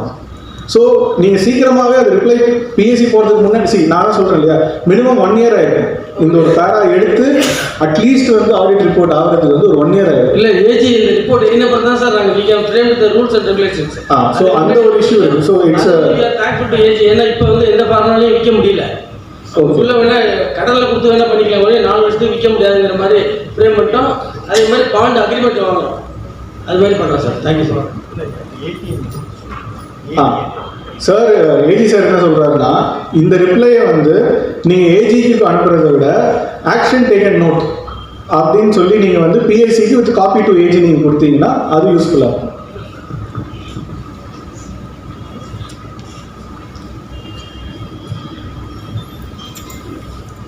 சார் நான் ஹைவேஸ் டிபார்ட்மெண்ட் வரேன். நாங்கள் வந்து ரிசர்ச் ஸ்டேஷன் சார், ஹெச்ஓடியிலேருந்து வரேன். நாங்கள் வந்து டிஸ்சார்ஜஸ் கலெக்ட் பண்ணுவோம் சிவில் ஒர்க்ஸ்க்காக. ஐஎஃப்ஹெச்ஆர்எம்எஸ் இம்ப்ளிமெண்டேஷனுக்கு முன்னாடி அதை வந்து டெபாசிட்டடில் கலெக்ட் பண்ணி வச்சுருந்தோம். ஏஜி ஆடிட் வந்தவங்க அதை அப்ஜெக்ட் பண்ணி நீங்கள் ரெவன்யூ ஹெட்டில் தான் கலெக்ட் பண்ணணும்னு சொன்னாங்க. அது ரெவன்யூ ஹெட் வாங்குறதுக்குள்ளே இப்போ செப்டம்பர் 23 தான் வாங்கணும். ஆனால் அவங்க ஏஜி ஆடிட் வந்தது 2021 வந்தாங்க. அதுக்குள்ளே நிறைய அமௌண்ட் அதில் சேர்ந்துருச்சு.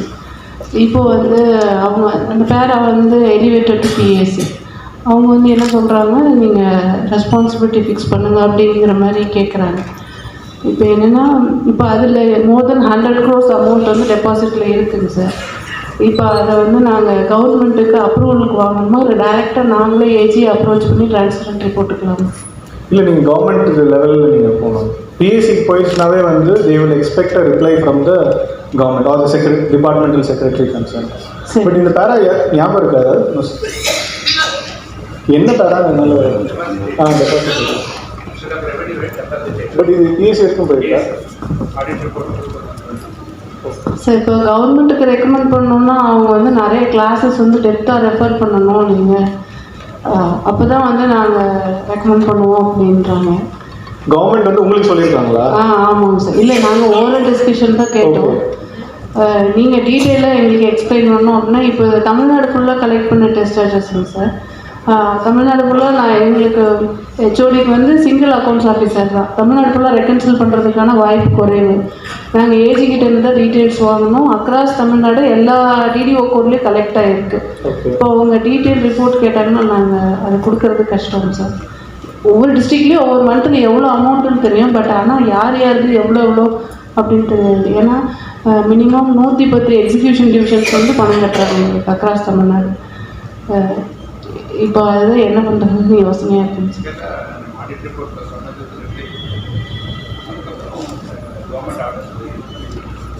இல்லை, கவர்மெண்ட் ஆர்டர்ஸ் வாங்கும்போது தான் கவர்மெண்ட் வந்து இன்னும் டெப்த்தாக நீங்கள் அனலைஸ் பண்ணுங்க அப்படின்னு சொல்கிறாங்க.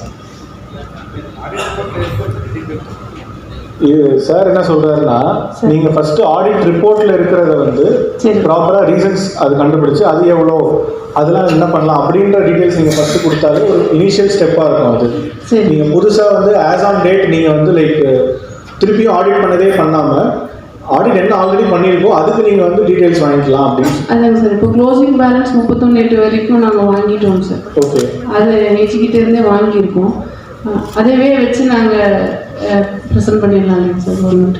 இப்போ ஆடிட் யாராவது போடுங்க மேடம், நீங்கள் ஏஜி கிட்ட இருந்து வாங்கினீங்கன்னா அது ஏஜியோட ஃபிகர் கிடையாது, உங்கள் டிபார்ட்மெண்டல் ஃபிகர் எடுத்து தான். ஆமாம், அது ஆடிட் ரிப்போர்ட்டில் போட்டிருக்கோம். நாங்கள் ஆடிட் ரிப்போர்ட்டில் என்ன ஃபிகர்ஸ் கொடுத்துருக்குறோமோ அந்த ஃபிகர்ஸ்க்கு நீங்கள் கவர்மெண்ட் அப்ரோச் பண்ணி பிஎஸ்சிக்கு எக்ஸ்பிளனேட்டரி நோட்ஸ் அனுப்பிடுங்க. அப்போ பிஎஸ்சியில் டிஸ்கஸ் பண்ணி ரெக்கமெண்டேஷன் கொடுப்பாங்க. அந்த ரெக்கமெண்டேஷன் பேஸ் பண்ணி மீதி இருக்கிற எல்லா டிவிஷன்ஸ்க்கும் இம்ப்ளிமெண்ட் பண்ணுறோம். சரி, தேங்க்யூ சார்.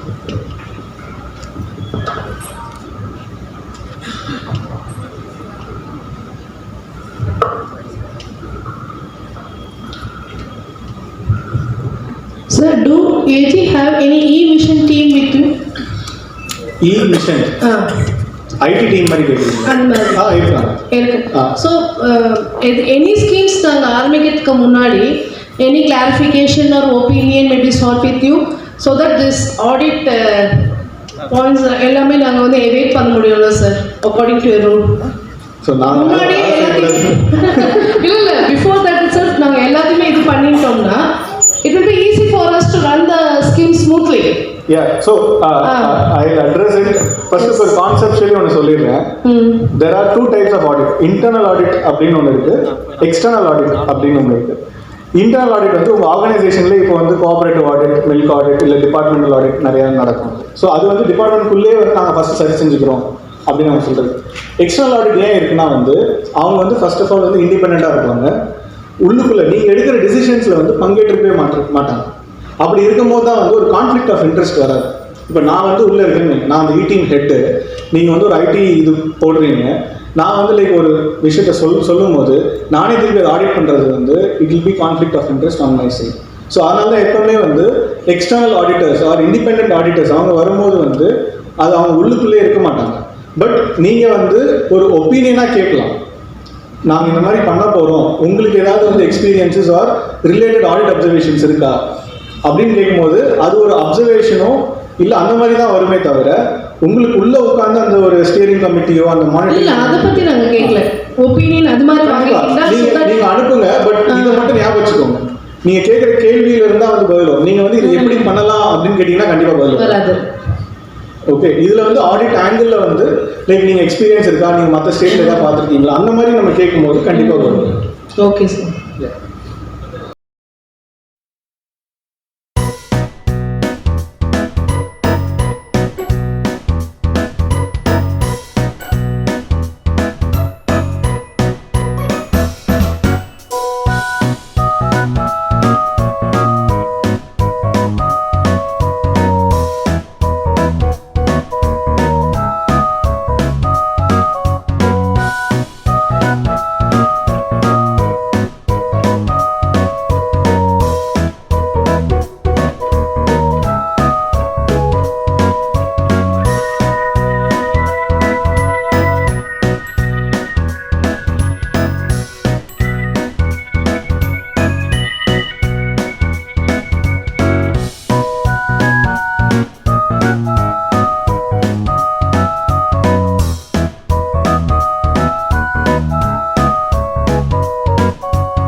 மேடம், காலையில் செக்ஷனில் இந்த பென்ஷன் சம்மந்தமான இன்ஸ்ட்ரக்ஷன்லாம் வந்து நீங்கள் டிஸ்ப்ளே பண்ணீங்க.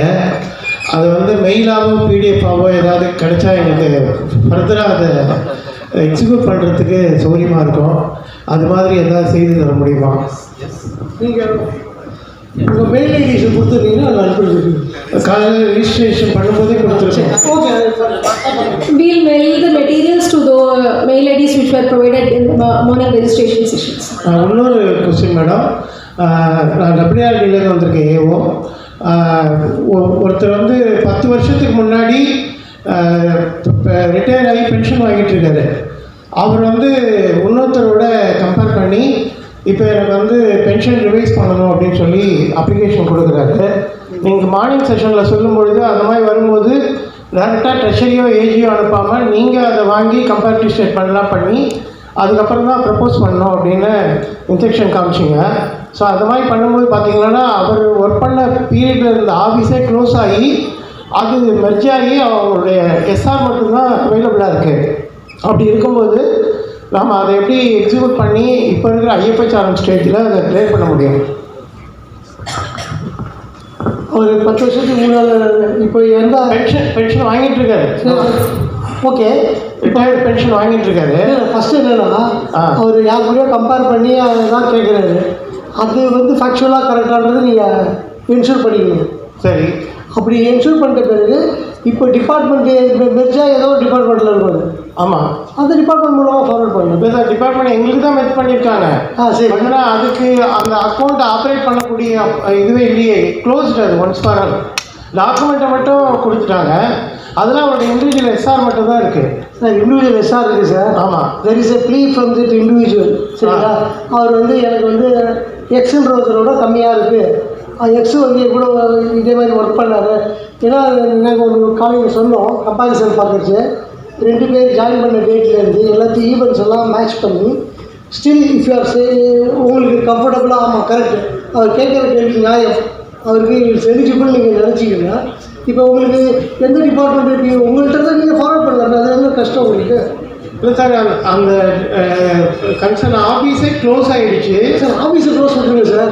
யூ வாட் ரிஜிஸ்டர் இல்லையா? எஸ்ஆர் இருக்கு இல்லையா? ஆமாம், எஸ்ஆர் இருக்கு இல்லையா? அவர் ஏதோ ஒரு பென்ஷன் பேமெண்ட் பென்ஷன் வாங்கிட்டு இருக்காரு. ஆமாம், if you are satisfied is request for anomaly is correct. அப்புறம் நீங்கள் அனுப்புறது என்ன கஷ்டம்? எதுக்கு நீங்கள் ஆஃபீஸை மூடிட்டு பற்றி பேசிட்டு இருக்கீங்க? The question is very simple. அவருக்கு எக்ஸுக்கும் ஒய்க்கும் 2 பேர் கேட்டதில் அவருக்கு எலிஜிபிளா இல்லையா? எலிஜிபிள் நீங்கள் டிசைட் பண்ணிட்டீங்கன்னா நீங்கள் அந்த டிபார்ட்மெண்ட் இல்லை. நீங்கள் உங்கள்கிட்ட எதுவும் எஸ்ஆர் ஹேண்ட் ஓவர் பண்ணாங்க. கடைசியாக நீங்கள் தான் அந்த டிபார்ட்மெண்ட்டுக்கு மென்ஷன் பண்ணுறாங்க இல்லைங்களா? நீங்கள் அனுப்பலாமே.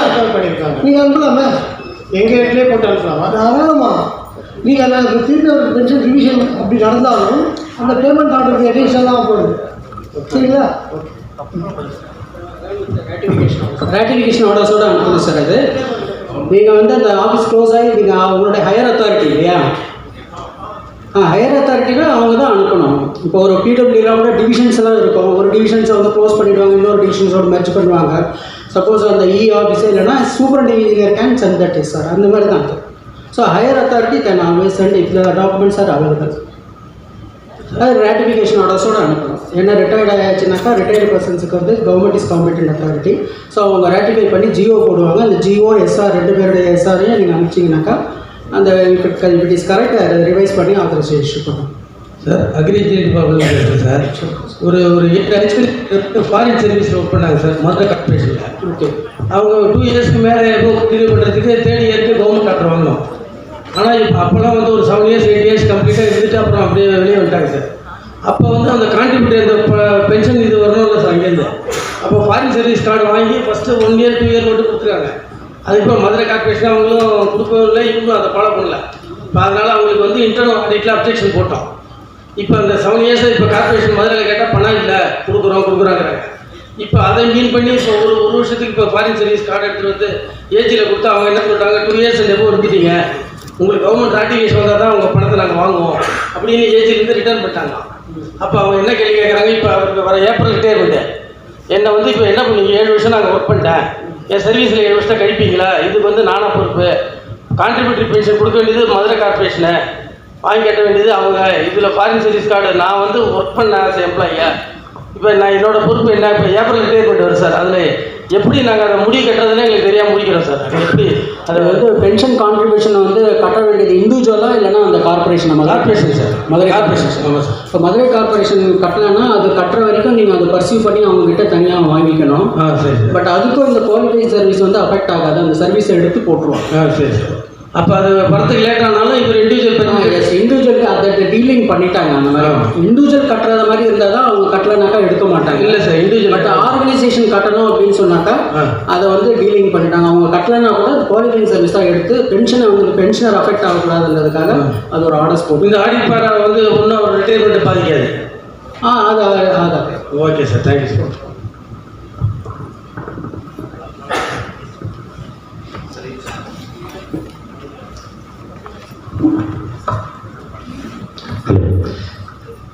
சார் வணக்கம், Venkatesh sir, employment department sir. Sir 5th pay commission அப்போ அந்த அரியரை வந்து ஜிபிஎஃப்ல சேர்க்க சொன்னாங்க சார். ஆக்சுவலாக அப்போ வந்து ஒரு சீனியர்ஸ் வந்து ஒரு அசிஸ்டன்ட் டேரக்டர் வந்து ரிட்டையர் ஆகிட்டாங்க சார், ஒரு 5 years பிஃபோர் ரிட்டையர் ஆகிட்டாங்க.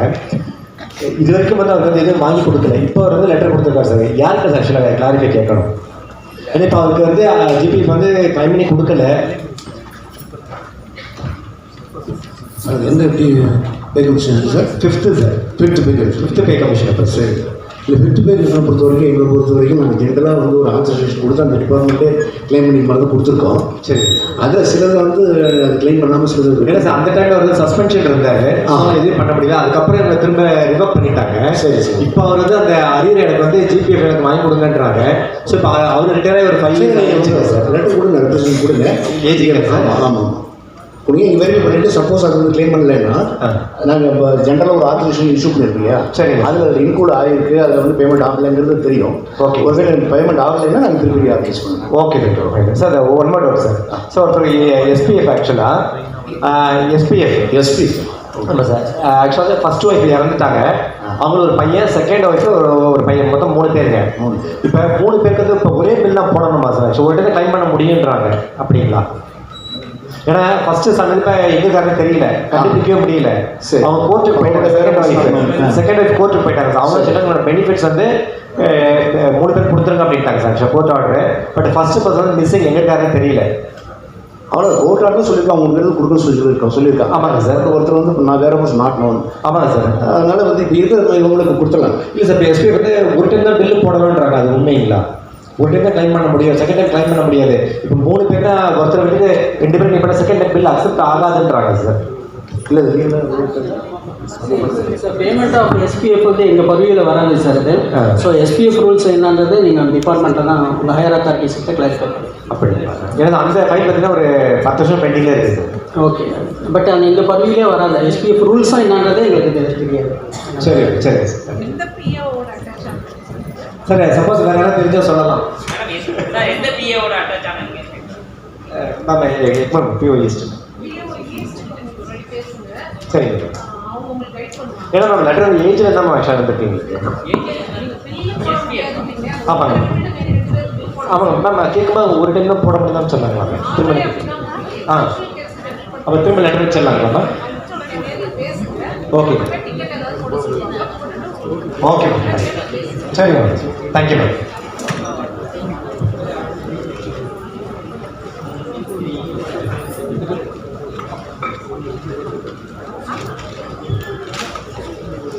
சார் டிஸ்ட்ரிக்டில் வந்து டிஆர்டிஏ வந்து ரூரல் டெவலப்மெண்ட்டில் ஏஜென்சி சொசைட்டி ஆக்டில் இப்போ ஏஜென்சியை புக் பண்ணுறாங்க சார். அதில் ஆர்டி ஸ்டாஃப் இருக்கிறவங்களுக்கு பென்ஷன் கான்ட்ரிபியூஷன்லாம் எதுவும் கட்டுறதில்லை. அது மாதிரி எக்ஸம்ஷன் ஏதாவது இருக்கா? எதுவும் ஜியோலாம் தேடி பார்த்தா எதுவும் இல்லை. அதில் வர்ற ஏஓஸுக்கும் ஐஏஎஸ்க்கு மட்டும்தான் பென்ஷன் கான்ட்ரிபியூஷன்லாம் கட்டுறாங்க. இது கிளாரிஃபிகேஷன் ஏதாவது? ஃபாரின் சர்வீஸ் போகும்போது அந்த டேர்ம்ஸ் அண்ட் கண்டிஷன்ஸ்லேயே அவங்க போடுவாங்க. அது வந்து பென்ஷன் கான்ட்ரிபியூஷன் கட்டணும், லீவ் சாலரி கான்ட்ரிபியூஷன் கட்டணும்னு அது போடுவாங்க. யார் கட்டணுன்றதையும் போடுவாங்க. சப்போஸ் அந்த அண்டர்டேக்கிங்காக இல்லை அட்டானமஸ் பாடிஸ் அவங்க கட்டணும் அப்படின்னு சொன்னாக்கா அது வந்து பென்ஷனரை பாதிக்காது, அவங்க கட்டலை அப்படின்னா. அதான் பட் இண்டிவிஜுவல் கட்டணும்னு அந்த ஆர்டர்ஸில் இருந்ததுன்னா அவங்க போகும்போது இந்த டேர்ம்ஸ் அண்ட் கண்டிஷன்ஸில் இண்டிவிஜுவல் கட்டணும் அந்த பென்ஷன் கான்ட்ரிபியூஷன் சொன்னால் அவங்க கட்டணும், அவங்க கட்டணும், அதை நான் குவாலிஃபைங்காக ட்ரீட் பண்ணணும்.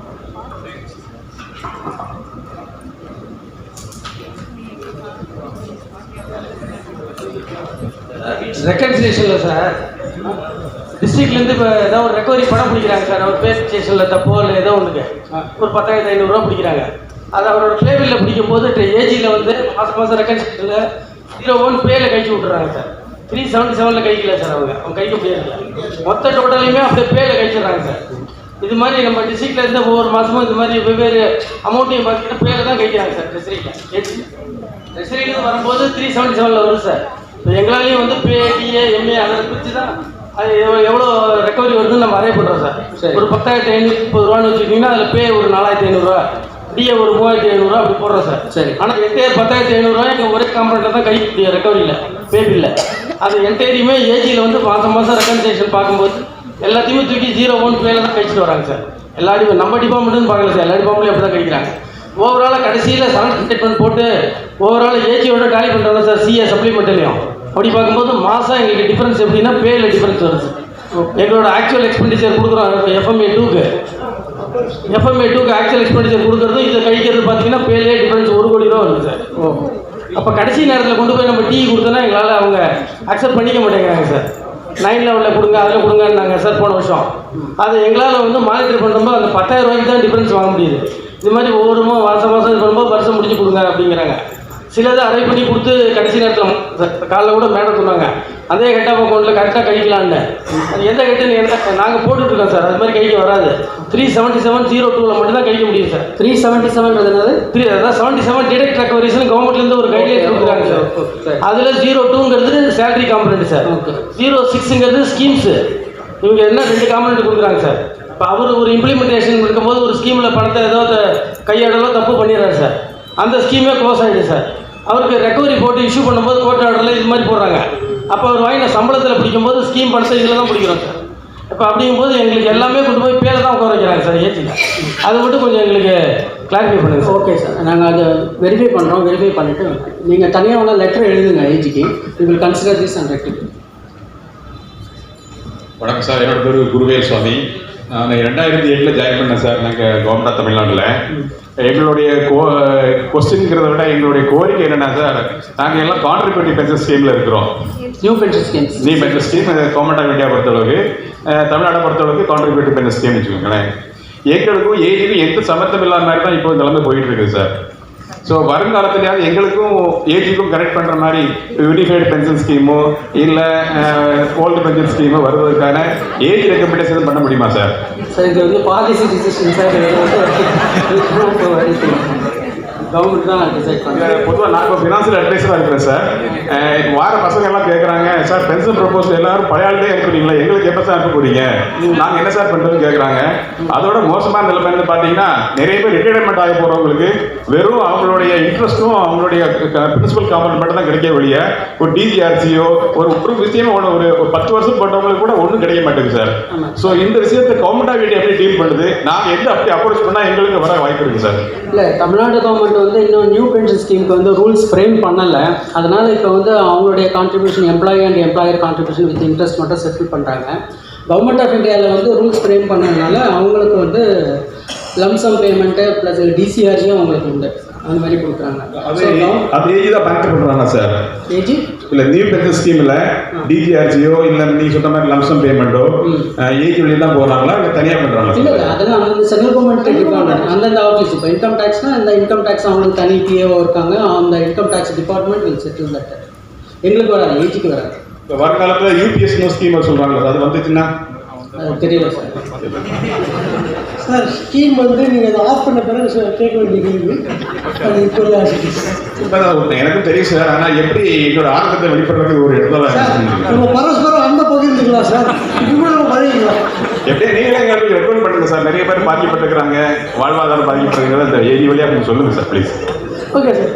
சார் ரிவிஷன் ஆஃப் ஆத்தரைசேஷன்ல வந்து ரீசன் கொடுக்காம வருது சார். என்ன சார்? ரிவிஷன் ஆஃப் ஆத்தரைசேஷன் வந்து பென்ஷனுக்கு முன்னாடி ரீசன் கொடுத்துருந்தாங்க ரீசன் இல்லாம வந்து ரீசன் கொடுத்தா நல்லா இருக்கும். எந்த ஜீவோ படி இது மாறி இருக்குன்றது எங்களுக்கு தெரிஞ்சா நல்லா இருக்கும். சரி, ஃபஸ்ட்டு ரிவிஷன் எப்படி அரேஞ்ச் ஆகுதுன்னா நீங்கள் நீங்கள் ஒரு ப்ரொபோசல் கொடுக்குறீங்க. இல்லை நாங்கள் இல்லை சார், அது டிபார்ட்மெண்ட்டா? நீங்கள் ட்ரெஷரிங்களா? சரி சரி சரி. பட் அந்த அந்த ரிவிஷனுக்கு காஸ் ஆஃப் ரிவிஷன் என்னென்னு சொல்லி கொடுப்போம். இந்த ஜிஓ அந்த ஜிஓன்னு சொல்லி இப்போ ஜிஓ ஒரு சின்ன எக்ஸாம்பிள் 419 ஒரு ஜிஓ இருக்குது. அந்த 1000 ரூபாய் 2015 முன்னால் இருக்கவங்களுக்கு 1000 ரூபாய் சேர்த்து பென்ஷன் கொடுத்து போஸ்ட் 2015 வந்து அவங்களுக்கு அந்த 1000 ரூபாய் கிடையாது. ஸோ நாங்கள் பிரம்ம வயசு வந்து ஒரு ரிவிஷன் போடுறதா இருந்தால் அதில் வந்து ரீசன் ரிமார்க்ஸ் காலம் இருக்குது. அந்த ரிமார்க்ஸ் காலத்தில் என்ன ரீசன் போடுவோம், ஜிஓ 419 ஆர் வந்து அனாமலி அப்படின்னு சொல்லி போடுவோம். அதுதான் உங்களுக்கு அல்டிமேட்டாக டிரான்ஸ்பேரன்ஸ் ஆத்தரைசேஷன். பட் எங்கேயும் வெரிஃபை பண்ணிட்டு சொல்லுவோம். ஒரு சில ஆத்தரைசேஷன்ல வரதில்லை சார். இல்லை அதை நீங்கள் சொன்னதை நான் கேட்டுருக்கேன். ஏன்னா சிலது வந்து ரொம்ப டிஃப்ரென்ஸ் வருது சார். இவருக்கு ரிவைஸ்டுக்கும் ஆல்ரெடி வாங்கினதுக்கும் ரொம்ப டிஃப்ரெண்ட் இல்லை இல்லை அது ஒரு சில கேஸை சொல்கிறேன் கேட்டுக்கோங்களேன். இப்போ தான் ஃபஸ்ட் டைம் வந்து ஒரு பென்ஷன் ரிப்போர்ட் பண்ணுறோன்னு வச்சுக்கோங்களேன். இப்போ 2005 இயர்ஸ் 6 ரிட்டையர் ஆனவருக்கு அடுத்தடுத்த ஜிஓஸ்க்கு அந்த பேக்கு 30% ஒர்க் பண்ணிடுவோம் ஃபேமிலி பென்ஷன். அந்த ஃபேமிலி பென்ஷனுக்கு 2016 234 போட்டுட்டு அதே இதுக்கு வந்து இது 313 போட்டு கொடுத்தோம். இல்லை சார், அது வந்து நீங்கள் அந்த டேட் எந்த பே கமிஷனில் இருக்கோ அதுதான் சார் பண்ணிக்கலாம். ஃபர்தர் ரிவிஷன் வந்து அக்டோபர் 8ன்னு சொல்லிடுங்க சார் எங்ககிட்ட. இல்லை இல்லை இல்லை இல்லை இப்போ எப்படி போடுறோம்னா அதான் ஃபஸ்ட்டு பேமெண்ட் கொண்டு இப்போ யாருக்காவது ஒருத்தருக்கு 2022 தான் கமெண்ட்ஸ் ஆகுதுன்னு வச்சுக்கோங்க. Okay sir. அந்த மாதிரி கேஸில் அவர் வந்து 2005 ரிட்டையர் ஆகிட்டு வச்சுக்கோங்க. அன்றைக்கு உண்டான பேசிக் பென்ஷன் பேசிக் பே எடுத்து அதுக்கு 30% ஒர்க் அவுட் பண்ணி அதுக்கு 234 பாப்புலேட் பண்ணிவிட்டு அதுக்கு 313 போட்டு அதை தான் ரிப்போர்ட் ப்ராபபிளி அந்த மாதிரி அதை விட்டு போயிருக்கலாம். ஓகேங்களா? ஏன்னா நான் போடுற இதில் வந்து கன்ஃபியூஷன் வரும். இல்லை அது இருந்தாலும் வந்து 200 ரூபா தான் இருந்தது, இப்போ 2000 ரூபாய்க்கு 12000 ரூபா போடுறாங்க. இல்லை அது கூட எப்படி போடுறோம்னா with reference original family pension அந்த டேட்டு போட்டோன்னா அந்த கன்ஃபியூஷன் எலிமெண்ட் ஆஃப் கன்ஃபியூஷனை ஒரு திடீர்னு என்ன இவ்வளோ ஜாஸ்தியாக வருதுன்னு நினைக்கிறதுக்கு பண்ணுறோம். பட் நீங்கள் ஏதாவது இண்டிவிஜுவல் கேஸ் தான் இருந்தீங்கன்னா நான் பார்த்து சார் முன்னாடி வந்து ஆத்தரைசேஷன் ரீசன் இருக்குது சார். இல்லை முன்னாடி இருந்ததுக்கு என்ன டிஃபரன்ஸாக தான் சொல்கிறேன். இப்போ யாருக்காவது ஒருத்தருக்கு ஃப்ரெஷ்ஷாக ஃபேமிலி பென்ஷனோ family pension not pension authorise பண்ணணும். இப்போ அவருடைய டேட் ஆஃப் ரிட்டையர்மெண்ட்டை வச்சு அந்த பே ட்ரான் எடுத்து அந்த பே ட்ரானுக்கு 30% ஒர்க் அவுட் பண்ணி சப்சிக்வெண்ட் பே கமிஷன்ஸ்லாம் அது அமௌண்ட்டுக்கு என்ன ஈக்குவலண்ட் அமௌண்ட்டு பாப்புலேட் பண்ணி அதை தான் கடைசியாக ரிப்போர்ட் பண்ணுறோம். அந்த ஒரு இடத்துல ஒட்டி தான் இந்த மாதிரி வரத்துக்கு பாசிபிலிட்டி. மற்ற வேறு எதுவும் இந்த பாசிபிலிட்டி இல்லை. சரிங்களா? இதுதான் நீங்கள் அந்த கேஸில் நாங்கள் டிஓஆர் கொடுப்போம், டிஓடி கொடுப்போம். அந்த டிஓஆரை வச்சு பார்த்தாலே ஓரளவுக்கு புரிஞ்சுக்கலாம். சரிங்களா?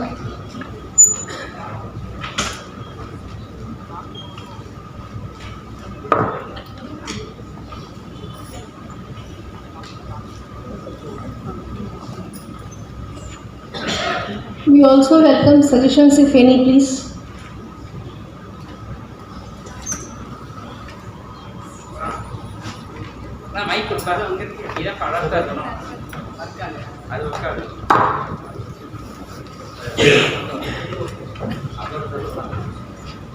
Good evening. ஜஸ்ட் இப்போ நம்ம மார்னிங் பேசினதோட ரீகேப்பு அதுக்காக தான் I thought I recap it once. Sir okay. நான் நிருபராணி, அடிஷ்னல் டைரக்டர் இ-டீம் IFHRMS. இப்போ நம்ம சிடிஎல் IFHRMS விங் பார்க்குறது நாங்கள் தான். ஸோ மார்னிங் இப்போ நம்மளோட ஏஜிலேருந்து நம்ம சொன்னாங்க, ஃபர்ஸ்ட்லேருந்தே சொன்னாங்க we have to work together for the better performance and better service delivery to the end userன்றது தான் மோட்டோவாகவே மார்னிங் சொன்னாங்க. ஸோ அது ரிலேட்டடாக we have worked with very closely with the AG with respect to OPAS, online pension and provident fund authorisation system. அதுக்காகவும் sir mention பண்ணியிருந்தாங்க காலையில் நம்ம ADS sir, DAS digital audit and accounting system. இது ரெண்டு இதுக்காக நம்ம ஏஜி கூட ரொம்ப க்ளோஸாக ஒர்க் பண்ணி with their feedback we have improved our system. And Abraham sir சொன்ன மாதிரி IFHRMSக்கு பர்ஃபார்மன்ஸ் ஆடிட் ஒன்று பண்ணி கொடுத்தாங்க. மோர் தென் 75 பேராஸ் they have given, but actually எல்லாமே நம்மளுக்கு வந்து ரொம்ப யூஸ்ஃபுல்லாக இருந்தது. நம்மளோட பர்ஃபார்மன்ஸ் எப்படி இம்ப்ரூவ் பண்ணுறது, என்ன மாதிரி வேலிடேஷன்ஸ்லாம் நம்ம சிஸ்டமில் உள்ளே கொண்டு வரணும். ஸோ அந்த மாதிரி வேலிடேஷன்ஸ்லாம் நம்ம போட்டனால நம்மளோட சிஸ்டமோட performance has really improved and enhanced. So அந்த மாதிரி ரொம்ப யூஸ்ஃபுல் ஆடிட்டாக நம்மளுக்கு பர்ஃபார்மன்ஸ் ஆடிட் நடந்தது. ஸோ இந்த மாதிரி we are taking the feedback from AG for our better performance and better efficient service delivery. So இந்த ஆஸ்பெக்டில் நான் காலையில் சொன்னது ஒரு வாட்டி சொல்கிறேன். அவங்க நம்ம பென்ஷன் ப்ரொபோசல் கொடுக்கும்போது form 5 for superannuation, form 17 for family pension proposals கொடுக்கணும்னு சொன்னாங்க. அதில் வந்து எந்தெந்த மேண்டேட்டரி டீட்டெயில்ஸ்லாம் இருக்கணும், எங்கே சைன் பண்ணணும், கால்குலேஷன்ஸ் இருக்கணும், இது எல்லாமே தே ஹவ் மென்ஷன். நம்மளுக்கு காலையில் அந்த ஃபுல் நம்மளுக்கு அவேர்னஸ் கொடுத்துட்டாங்க. இப்போ என்னோட ஆட் ஆன் டு தட் என்னன்னா, இது எல்லா ஃபார்முமே ஆட்டோமேட்டிக்காக நம்மளோட சிஸ்டம்லேருந்து click of the button you can take. உங்களுக்கு எல்லாருக்கும் தெரிஞ்சிருக்கும், ஏற்கனவே நிறைய நம்ம POs அண்ட் TOs நிறைய ட்ரைனிங்ஸ்லாம் நடத்திருப்பாங்க. So click of a button, we can generate a form 5 for superannuation cases, form 17 for family pension cases. So அதில் வந்து நீங்கள் எல்லா இன்ஃபர்மேஷனும் உங்களோட ESRல என்ன இன்ஃபர்மேஷன் இருக்கோ அது அப்படியே உங்களுக்கு ப்ரீ பாப்புலேட்டட் டேட்டா ப்ரீ ஃபில்டாக ஜென்ரேட் ஆகி வந்துடும்.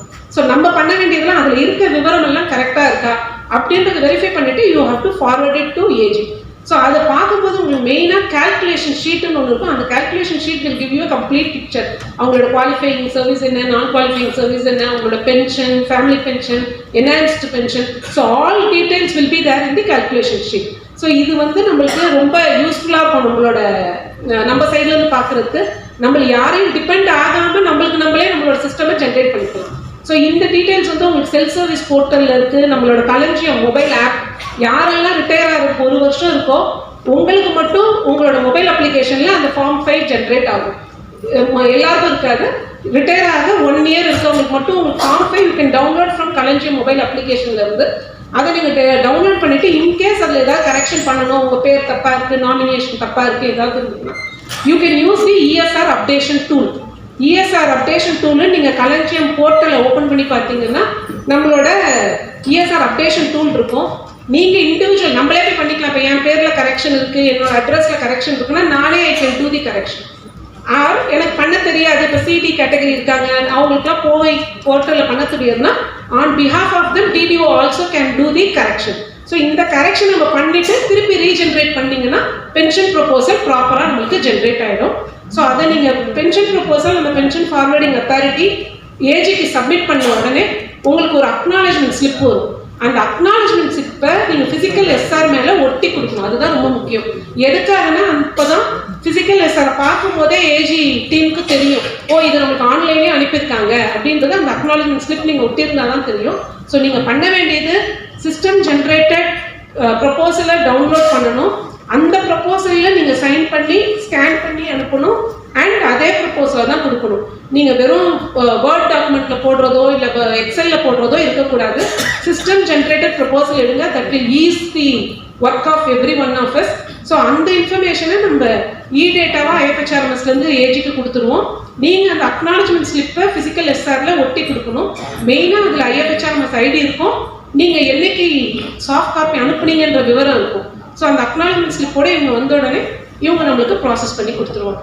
So with respect to superannuation and family pension proposal please use system generated data report to them. So இதுதான் நம்ம சைட்லேருந்து சொல்லணும். இதில் ஏதாவது டவுட் உங்களுக்கு இருக்குது, எப்படி ஆன்லைன் பென்ஷன் ப்ரொபோசல் ஜென்ரேட் பண்ணுறதுல என்ன டவுட் இருந்தாலும் உங்களோட connected TOs and PAOs district ஆஃபீஸாக இருந்ததுன்னா அந்தந்த ட்ரெஷரி ஆஃபீஸில் ஒரு ஹெல்ப் டெஸ்க் வச்சுருப்போம். இங்கே HODs இங்கே இருக்கிறவங்களுக்கெல்லாம் PAOஸில் இதுக்குன்னு தனியாக ஹெல்ப் டெஸ்க் இருக்குது. ஸோ உங்களுக்கு எப்போ வேணுனாலும் அந்த ஹெல்ப் டெஸ்க்கில் நீங்கள் கேட்டிங்கன்னா உங்களுக்கு ப்ரொபோசல் ஜென்ரேட் பண்ணுறதுக்கு ஃபெசிலிட்டேட் பண்ணுவாங்க, எப்படி பண்ணி கொடுக்கணுன்றதை சொல்லி கொடுப்பாங்க. இது இல்லாமல் we are having hands on training platform இருக்குது. நீங்கள் உங்கள் ஆஃபீஸில் ஒரு 10 பேர் 40 பேருக்கு ட்ரைனிங் கொடுக்கணும்னா you can ask for the hands on training slot. So அந்த ட்ரைனிங் என்னைக்குன்னு சொல்லிட்டீங்கன்னா, என்னைக்கு எப்போ வேணும்னு சொல்லிட்டீங்கன்னா we will give you the training slot. நீங்கள் அதிலே ட்ரையல் அண்ட் எரரில் போட்டு பார்க்கலாம். முதல்ல ஒரு 4-5 ப்ரொபோசல் தப்பும் தவறுமா போட்டிங்கனாலும் you know how to prepare the proposal தெரியும். தென் நீங்கள் ஒரிஜினலாக போடலாம். ஸோ உங்களுக்கு களஞ்சியம் சைட்லேருந்து நம்ம CTS சைட்லேருந்து சப்போர்ட்டு TOs கிட்ட போய் நீங்கள் ஹேண்ட்ஸ் ஆன் ட்ரைனிங் வாங்கிக்கலாம். ஹெல்ப் டெஸ்கில் போனால் உங்களுக்கு எப்படி ரெடி பண்ணுறதுன்னு சொல்லி தருவாங்க. உங்களுக்கு ட்ரைனிங் உங்களோட DDOs ஏதாவது உங்களுக்கு ரெகுலர் ரிவ்யூ மீட்டிங்கில் வந்து உங்களுக்கு ட்ரைனிங் கொடுக்குறதுனா ஓரியன்டேஷன் கொடுப்போம். ஸோ இந்த மாதிரி சப்போர்ட் நம்ம ட்ரெஷரியில் வந்து எல்லாமே கொடுத்துட்ருக்கோம். ஸோ பெட்டர் நம்ம எவ்வளோ சீக்கிரம் நீங்கள் ஆன்லைன் ஷிஃப்ட் ஆகிட்டிங்கன்னா எங்களுக்கு ரொம்ப யூஸ்ஃபுல்லாக இருக்கும். மேடம் சொல்கிற மாதிரி மேடம்க்கு ஒரு ரெக்வஸ்ட் என்னென்னா, ஒரு சின்ன வீடியோ மாதிரி எப்படி ப்ரொபோசல் போடணுன்ற ஒரு ஸ்டார்டிங்கில் யூடியூப்பில் நிறைய பார்க்குறோமே, அது மாதிரி இதை கிளிக் பண்ணால் இப்படி கிளிக் பண்ணால் இது போடலாம். அது ஒரு 5 மினிட்ஸ்க்கு ஒரு வீடியோவே நீங்கள் போட்டு உங்கள் போர்ட்டலில் வச்சேன். இல்லை அதை அவங்க எல்லாருமே யூஸ் பண்ணுற மாதிரி இருக்குன்னா அது நீங்கள் போட்டால் நல்லாயிருக்கும். இன்ஸ்டெட் ஆஃப் ஹெல்ப் டெஸ்க் போகிறது ட்ரைனிங் பண்ணுறதுக்கு இந்த வீடியோவை எப்போ வேணால் பார்த்துக்கலாமே, அது மாதிரி இருந்தால். Thanks sir. சார் இது ஏற்கனவே நம்மளுக்கு சொல்லியிருக்காரு, எஜுகேட்டிவ் வீடியோ நீங்கள் சின்ன சின்னதாக போடுங்க அப்படின்னு சொல்லி சார் நம்மளுக்கு ஏற்கனவே ஐடியா கொடுத்துருக்காங்க. அதன் அடிப்படையில் ஒரு 2-3 வீடியோஸ் நம்ம ஏற்கனவே போட்டு நம்ம அதுவும் போர்ட்டலில் இருக்குது. போர்ட்டலில் போயிட்டு நீங்கள் மேனுவல் இருக்கும், அந்த மேனுவலில் போய் வீடியோவும் இருக்கும், எஸ்ஓபிஸும் இருக்கும். எஸ்ஓபிஸ் எடுத்திங்கன்னா உங்களுக்கு அப்படியே படமாக போட்டு இந்த ஃப்ளோ சார்ட்டில் இங்கே போகணும், இந்த ஸ்க்ரீன் அடுத்து வரும், இந்த ஸ்க்ரீன் அடுத்து வரும்னு இருக்கும். ஸோ நீங்கள் எஸ்ஓபியும் எடுத்து பார்த்துக்கலாம், வீடியோவும் போட்டிருக்கோம். ஸோ இன்னும் நிறையா வீடியோஸும் நாங்கள் எஜுகேட்டிவ் வீடியோஸும் ஆட் பண்ணிட்டு சார். ரெக்வஸ்ட் டு ஏஜிஎஸ் ஆன்லைன்ல மட்டும் அனுப்ப சொல்லி கேளுங்க சார். நீங்க ஆஃப்லைனே ஆன் பண்ணி வச்சிருக்கறனால அவங்க still they are not shifting completely to age. So you are giving that instruction they will. ஒரு இம்பார்ட்டன்ட் இது என்னன்னா, இவ்வளோ பெரிய க்ரோர்ஸ் ஆஃப் மணி கொடுத்து இதை பண்ணியிருக்காங்க. தயவு செஞ்சு நம்ம இதை எஃபெக்டிவ் யூட்டிலைஸ் பண்ணோன்னா, நாங்கள் என்ன எதிர்பார்க்குறோன்னா, பென்ஷன் ஜிபிஎஃப் டுகெதர் வந்ததுன்னா வித்தின் அ மந்த் அந்த பேமெண்ட் இண்டிவிஜுவலுக்கு சீக்கிரமாக போய் சேர்ந்துடும். ஸோ இது எஃபெக்டிவாக யூட்டிலைஸ் பண்ணலாம். இது நம்ம வரி பணத்துலேருந்து தான் இந்த ப்ரோக்ராம் பண்ணியிருக்காங்க ஐஎஃப்ஹெச்ஆர்எம்எஸ்ன்றது. ஸோ எஃபெக்டிவாக யூட்டிலைஸ் பண்ணல, பைலட் ஸ்டடி பண்ணது இன்னும் நிற்கிது. பார்த்தீங்கன்னாக்கா நிறைய ஃபிசிக்கலாகவும் வருது, ஆன்லைன்லேயும் வந்துட்டுருக்கு. இது வந்து சக்ஸஸ்ஃபுல்லாக போகிறதுக்கான பாத்து இல்லை. இப்போது டே பை டே பார்த்தீங்கன்னா உங்களுக்கு வந்து த்ரூ ஓப்பர்ஸ் மூலிமா வர்றது நிறைய வர ஆரம்பிச்சதுன்னா ஒரு சக்ஸஸை நாங்கள் பார்க்கலாம். அதை நீங்கள் வந்து ஆக்சுவலாக நம்ம பேபேக் பண்ணுறது அந்த ஐஎஃப்ஹெச்ஆர்எம்எஸ் டீமுக்கு பேபேக் பண்ணுறதா இருக்கணும். Thank you very much. சார் இதில் வந்து சார் பென்ஷன் என்ன சொல்கிறாங்கன்னா, நாங்கள் வந்து ஐஎஃப்ஹெச்ஆர்எம்எஸில் பென்ஷன் ப்ரொபோசல் அனுப்ப சொல்கிறோம். அவங்க என்ன சொல்கிறாங்கன்னா பயப்படுறாங்க. எங்கள் ஐஎஃப்ஹெச்ஆர்எம் வந்து ஃபிசிக்கலாக அனுப்பிச்சிருங்க சார், ஹெச்ஓடி இதில் சொல்கிறாங்க, நீங்கள் ஃபிசிக்கலாக அனுப்பிச்சிருங்க சார் அப்படின்னு ரெக்வஸ்ட் வைக்கிறாங்க. மேண்டேட்ரியாக அப்ளிகேஷன் வந்து ஓபாஸில் தான் வரணும், ஃபிசிக்கலாக அனுப்புறதும் அனுப்புங்க. ஆனால் பேரலாக மேடம் சொன்ன மாதிரி ஓபாஸில் பண்ணதோட ரெஃபரன்ஸை அதில் பேஸ்ட் பண்ணி அனுப்பணும். இது மேண்டேட்ரி. அவங்க என்ன ரெக்வஸ்ட் வச்சாலுமே ஒரு ஜென்ரல் இன்ஸ்ட்ரக்ஷன் கொடுத்தாச்சு, அதை ஃபாலோ பண்ணி தான் ஆகணும். இன்ஃபேக்ட் ஒரு ஏஜ் வருவாங்க, டெஃபினட்டாக ஓபாஸில் வராத எந்த அப்ளிகேஷனையும் நாங்கள் எடுத்துக்கவே மாட்டோம். அது மாதிரி ஒரு ஸ்டேஜ் கூட வில் டேக் இட். பிகாஸ் அவ்வளோ க்ரோர்ஸ் ஆஃப் மணி போட்டு செலவு பண்ணிட்டு நம்ம யூஸ் பண்ணலைன்னா அது என்ன அர்த்தம்? அதுவும் இல்லாமல் நீங்கள் அட்வான்டேஜ் அவங்களுக்கு சொல்லுங்க சார். இப்போ மார்னிங் ப்ரெசன்டேஷன்லேயே ஜிபிஎஃப் பார்த்துருப்பீங்க, லாஸ்ட் லைன் வாஸ் 1 வீக்குள்ள ஃபுல் செட்டில்மெண்ட் பண்ணியிருக்காங்கன்னு சொல்லிட்டு. ஸோ இதே மாதிரி நம்மளுக்கு நிறைய சக்ஸஸ் கேசஸ் இருக்குது, வேணா நாங்கள் உங்களுக்கு ஷேரும் பண்ணுறோம். நம்ம அனுப்பி வித்தின் 4 days நம்மளுக்கு ஜிபிஎஃப் ஆத்தரைசேஷன் வந்திருக்கு. டிசிஆர்ஜி ஆத்தரைசேஷன் 10 நாள்ல செட்டில்மெண்ட் நடந்திருக்கு. அவர் இண்டிவிஜுவல் சைன் போட்டதுக்கும் இண்டிவிஜுவல் கையில் காசு வாங்கணும் 10 நாளில் நடந்த செட்டில்மெண்ட். ஏஜ் ஃபுல்லும் போய் ப்ரெசன்டேஷன் ஆகி பில் ப்ராசஸ் ஆகி பேமெண்ட்டே அவருக்கு போயிருக்கு. ஸோ இந்த மாதிரி அட்வான்டேஜஸ் கேசஸ்லாம் சொல்லுங்க நீங்கள். And it is error free document. எப்படியும் உங்கள் இஎஸ்ஆர் என்ன இருக்கோ அது அதுவாக ஜென்ரேட் ஆகுது. ஸோ எந்த இடத்துலையும் நம்ம பார்த்து எழுதுறதோ கரெக்ட் பண்ணுறதோ எடிட்டிங் எதுவும் இல்லாதனால it's error free document which is accepted by all level. எங்க டிடிஓ, ஹெச்ஓடி, ஏஜி எல்லா இடத்துலையுமே ஒரு டாக்குமெண்ட், ஒரு சிங்கிள் சோர்ஸ் ஆஃப் டேட்டா பேஸ்ல இருந்து டெவலப் ஆகிறத எல்லாரும் பார்க்குறோம். ஸோ அதனால மேனிப்புலேஷன் நடக்கிறதுக்கு சான்ஸே கிடையாது. டைம் அவங்களுக்கு நம்மளோட கவர்மெண்டோட மோட்டோவே ரிட்டையர்மெண்ட் டே அன்னைக்கு அவங்க ரிட்டையர்மெண்ட் பெனிஃபிட் அவங்க கிட்ட கொடுக்கணும். அதுக்காக ஒர்க் பண்ணுறதோட பேக் அண்ட் ஒர்க் தான் இதெல்லாம். ஸோ நம்மளோட எய்ம் வந்து என்னைக்கு ரிட்டையர் ஆகிறோம் அப்போ ஃபேர்வெல் போட்டு பொக்கே மட்டும் கொடுக்கக்கூடாது. They should have credited with their bank balance. So that is our motto. So அதுக்காக தான் நம்ம எல்லாரும் சேர்ந்து ஒர்க் பண்ணுறோம். இந்த அட்வான்டேஜ் எல்லாம் சொன்னீங்கன்னா கண்டிப்பாக வந்துடுவாங்க அவங்க. Okay sir, thank you sir. Thank you.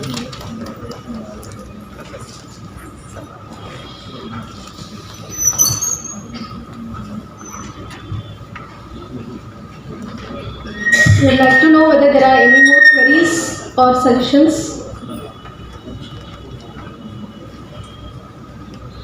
We would like to have a feedback from the audience regarding the session of today. If anyone can volunteer, please.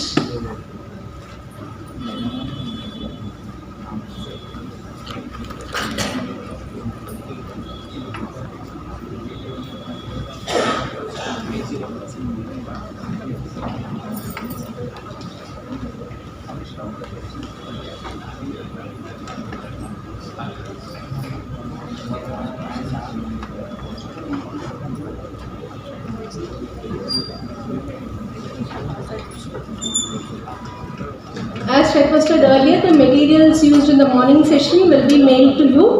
It will be sent from the official mail ID of our office.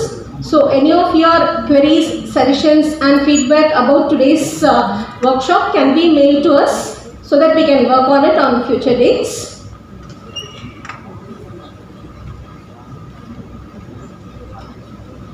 For an easy reference, if you want to make a mail to us today itself, kindly note it down. It is AGAE Tamil Nadu @cag.gov.in. I repeat, AGAE Tamil Nadu @cag.gov.in.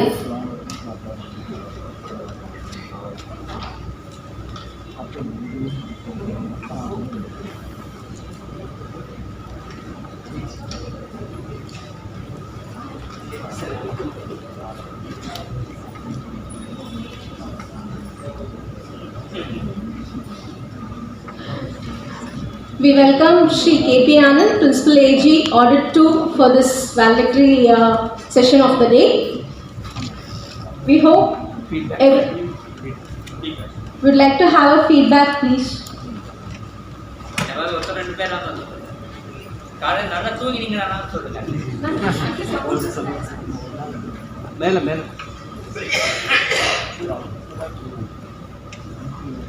Again, thanks a lot. Sir, உண்மையாவே heartful feedback is it's a very informative and very useful session for the entire stakeholders. So நம்மளோட accounts and ஆடிட்டு ஒரு loop எடுத்தோன்னா இந்த value செயினில் இருக்க அத்தனை stack ஹோல்டர்ஸையும் இன்றைக்கி ஒரே ஃபோரமில் பார்க்குற first opportunity all department treasury team audit team accounts team so all stakeholders of our value chain are here. இந்த ஆப்பர்ச்சுனிட்டி கொடுத்ததுக்கே ஏஜிக்கு ஒரு ஃபர்ஸ்ட் ஆஃப் ஆல் ரொம்ப பெரிய thanks and please make it very frequent sir. கொரோனானால நடக்கலன்னு சொன்னாங்க madam, but for us this is the first opportunity and we would like to really meet very often like this.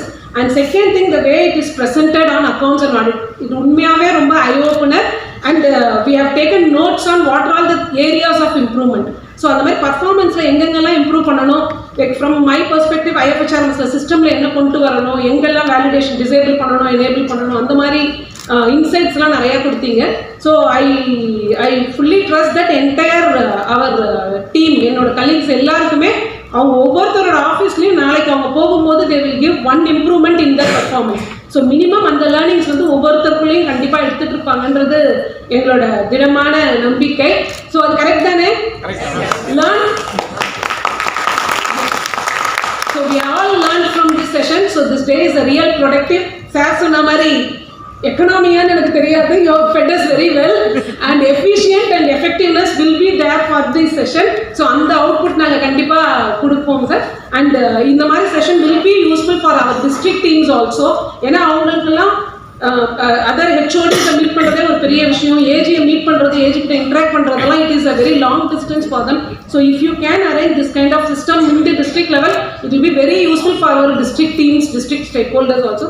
So அது மாதிரி நடத்தினீங்கன்னா ரொம்ப it will be useful sir. And thanks a lot and we look for this kind of opportunity many times again. Thank you.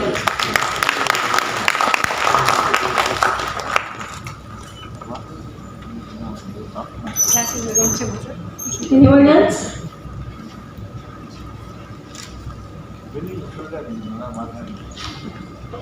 Thanks for the feedback, ma'am. And we thank all the members present for their active participation in the session. We hope these sessions will help us more in future to take combined efforts and deliver the main goals of transparency, accountability and good governance. We now request Shri Saurabh Ganesh, Deputy Accountant General Accounts, to propose the vote of thanks.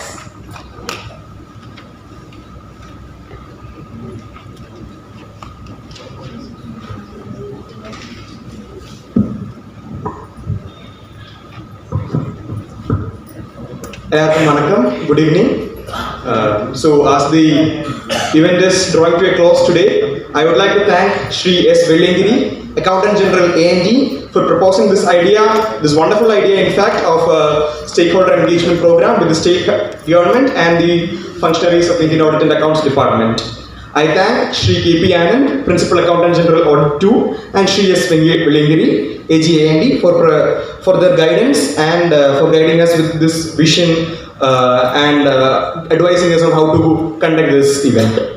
I thank the State Finance Department, especially Secretary to Government of Tamil Nadu, Shri S. Nagarajan IAS, and our today's chief guest, Shri G.K. Arundayalan IAS. So we first went with this idea to Nagarajan sir, and he was very receptive of it. He commented that it is an important matter and it will be a very fruitful exercise, but unfortunately he couldn't be there. But he made all the arrangements by liaising within the departments, by giving instruction to the department, and also helped in arranging the hall also. So I extend my heartfelt gratitude to the State Finance Department. I thank Senior DAG, Shri Abraham Judah Cephas, for the dynamic, lively and informative session on audit procedures and how to handle audit, and the fact that he drew many questions to the table in fact proves that this was a very insightful session. I thank all of the senior DAGs and other DAGs, my colleagues, for the support in organization and coordination of the event. And I also thank all the joint directors, additional directors from the Department of Treasuries and Accounts, IFHRMS, and other state government departments for leading their teams from the front, for participating in the workshop for the whole day. And I also thank the chief accounting officers, superintendents, and other officers and officials from the state government for their active participation and for making this lively by engaging in the discussions, etc. I also extend my heartfelt gratitude to our team here, wonderful team of senior accounts officers, assistant accounts officers, and other officers and officials from the Office of AG A&D Tamil Nadu and sister offices of the Indian Audit and Accounts Department Chennai for organizing this whole event and making it a wonderful success. I also should not forget all the people from the welfare section, admin section, OIM, caterers, MTS staff, everybody. In fact, they were here till yesterday 10 p.m. arranging the stage and making all the arrangements. So without them, this event wouldn't have happened. As the chief guest and the AG here in the inaugural session, the chief guest as well as our AG sir told that we should ensure transparency in governance, and we should also ensure that each penny spent from the public purse, from the government's money, from the taxpayers' money, should be benefiting the last person standing in the queue. That is the objective of this session. That is the objective of both the INDD and the state government working together hand in hand. As the CAG's motto goes, we are all stakeholders in this journey, and we should all work together towards ensuring that we are all dedicated to public truth in public interest. And so as we come to a conclusion, I will like to say that this is not the end, it is only the end of the beginning. So we will all conduct, as Madam already said, we will all conduct similar meetings in the future. We will all sit together across the table to discuss the issues and solve, so that we can all work together for improving our public finance management system. Thank you once more.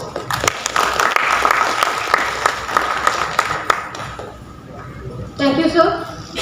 We request the participants to have refreshments before dispersing, and we now request the audience to rise up for the national anthem.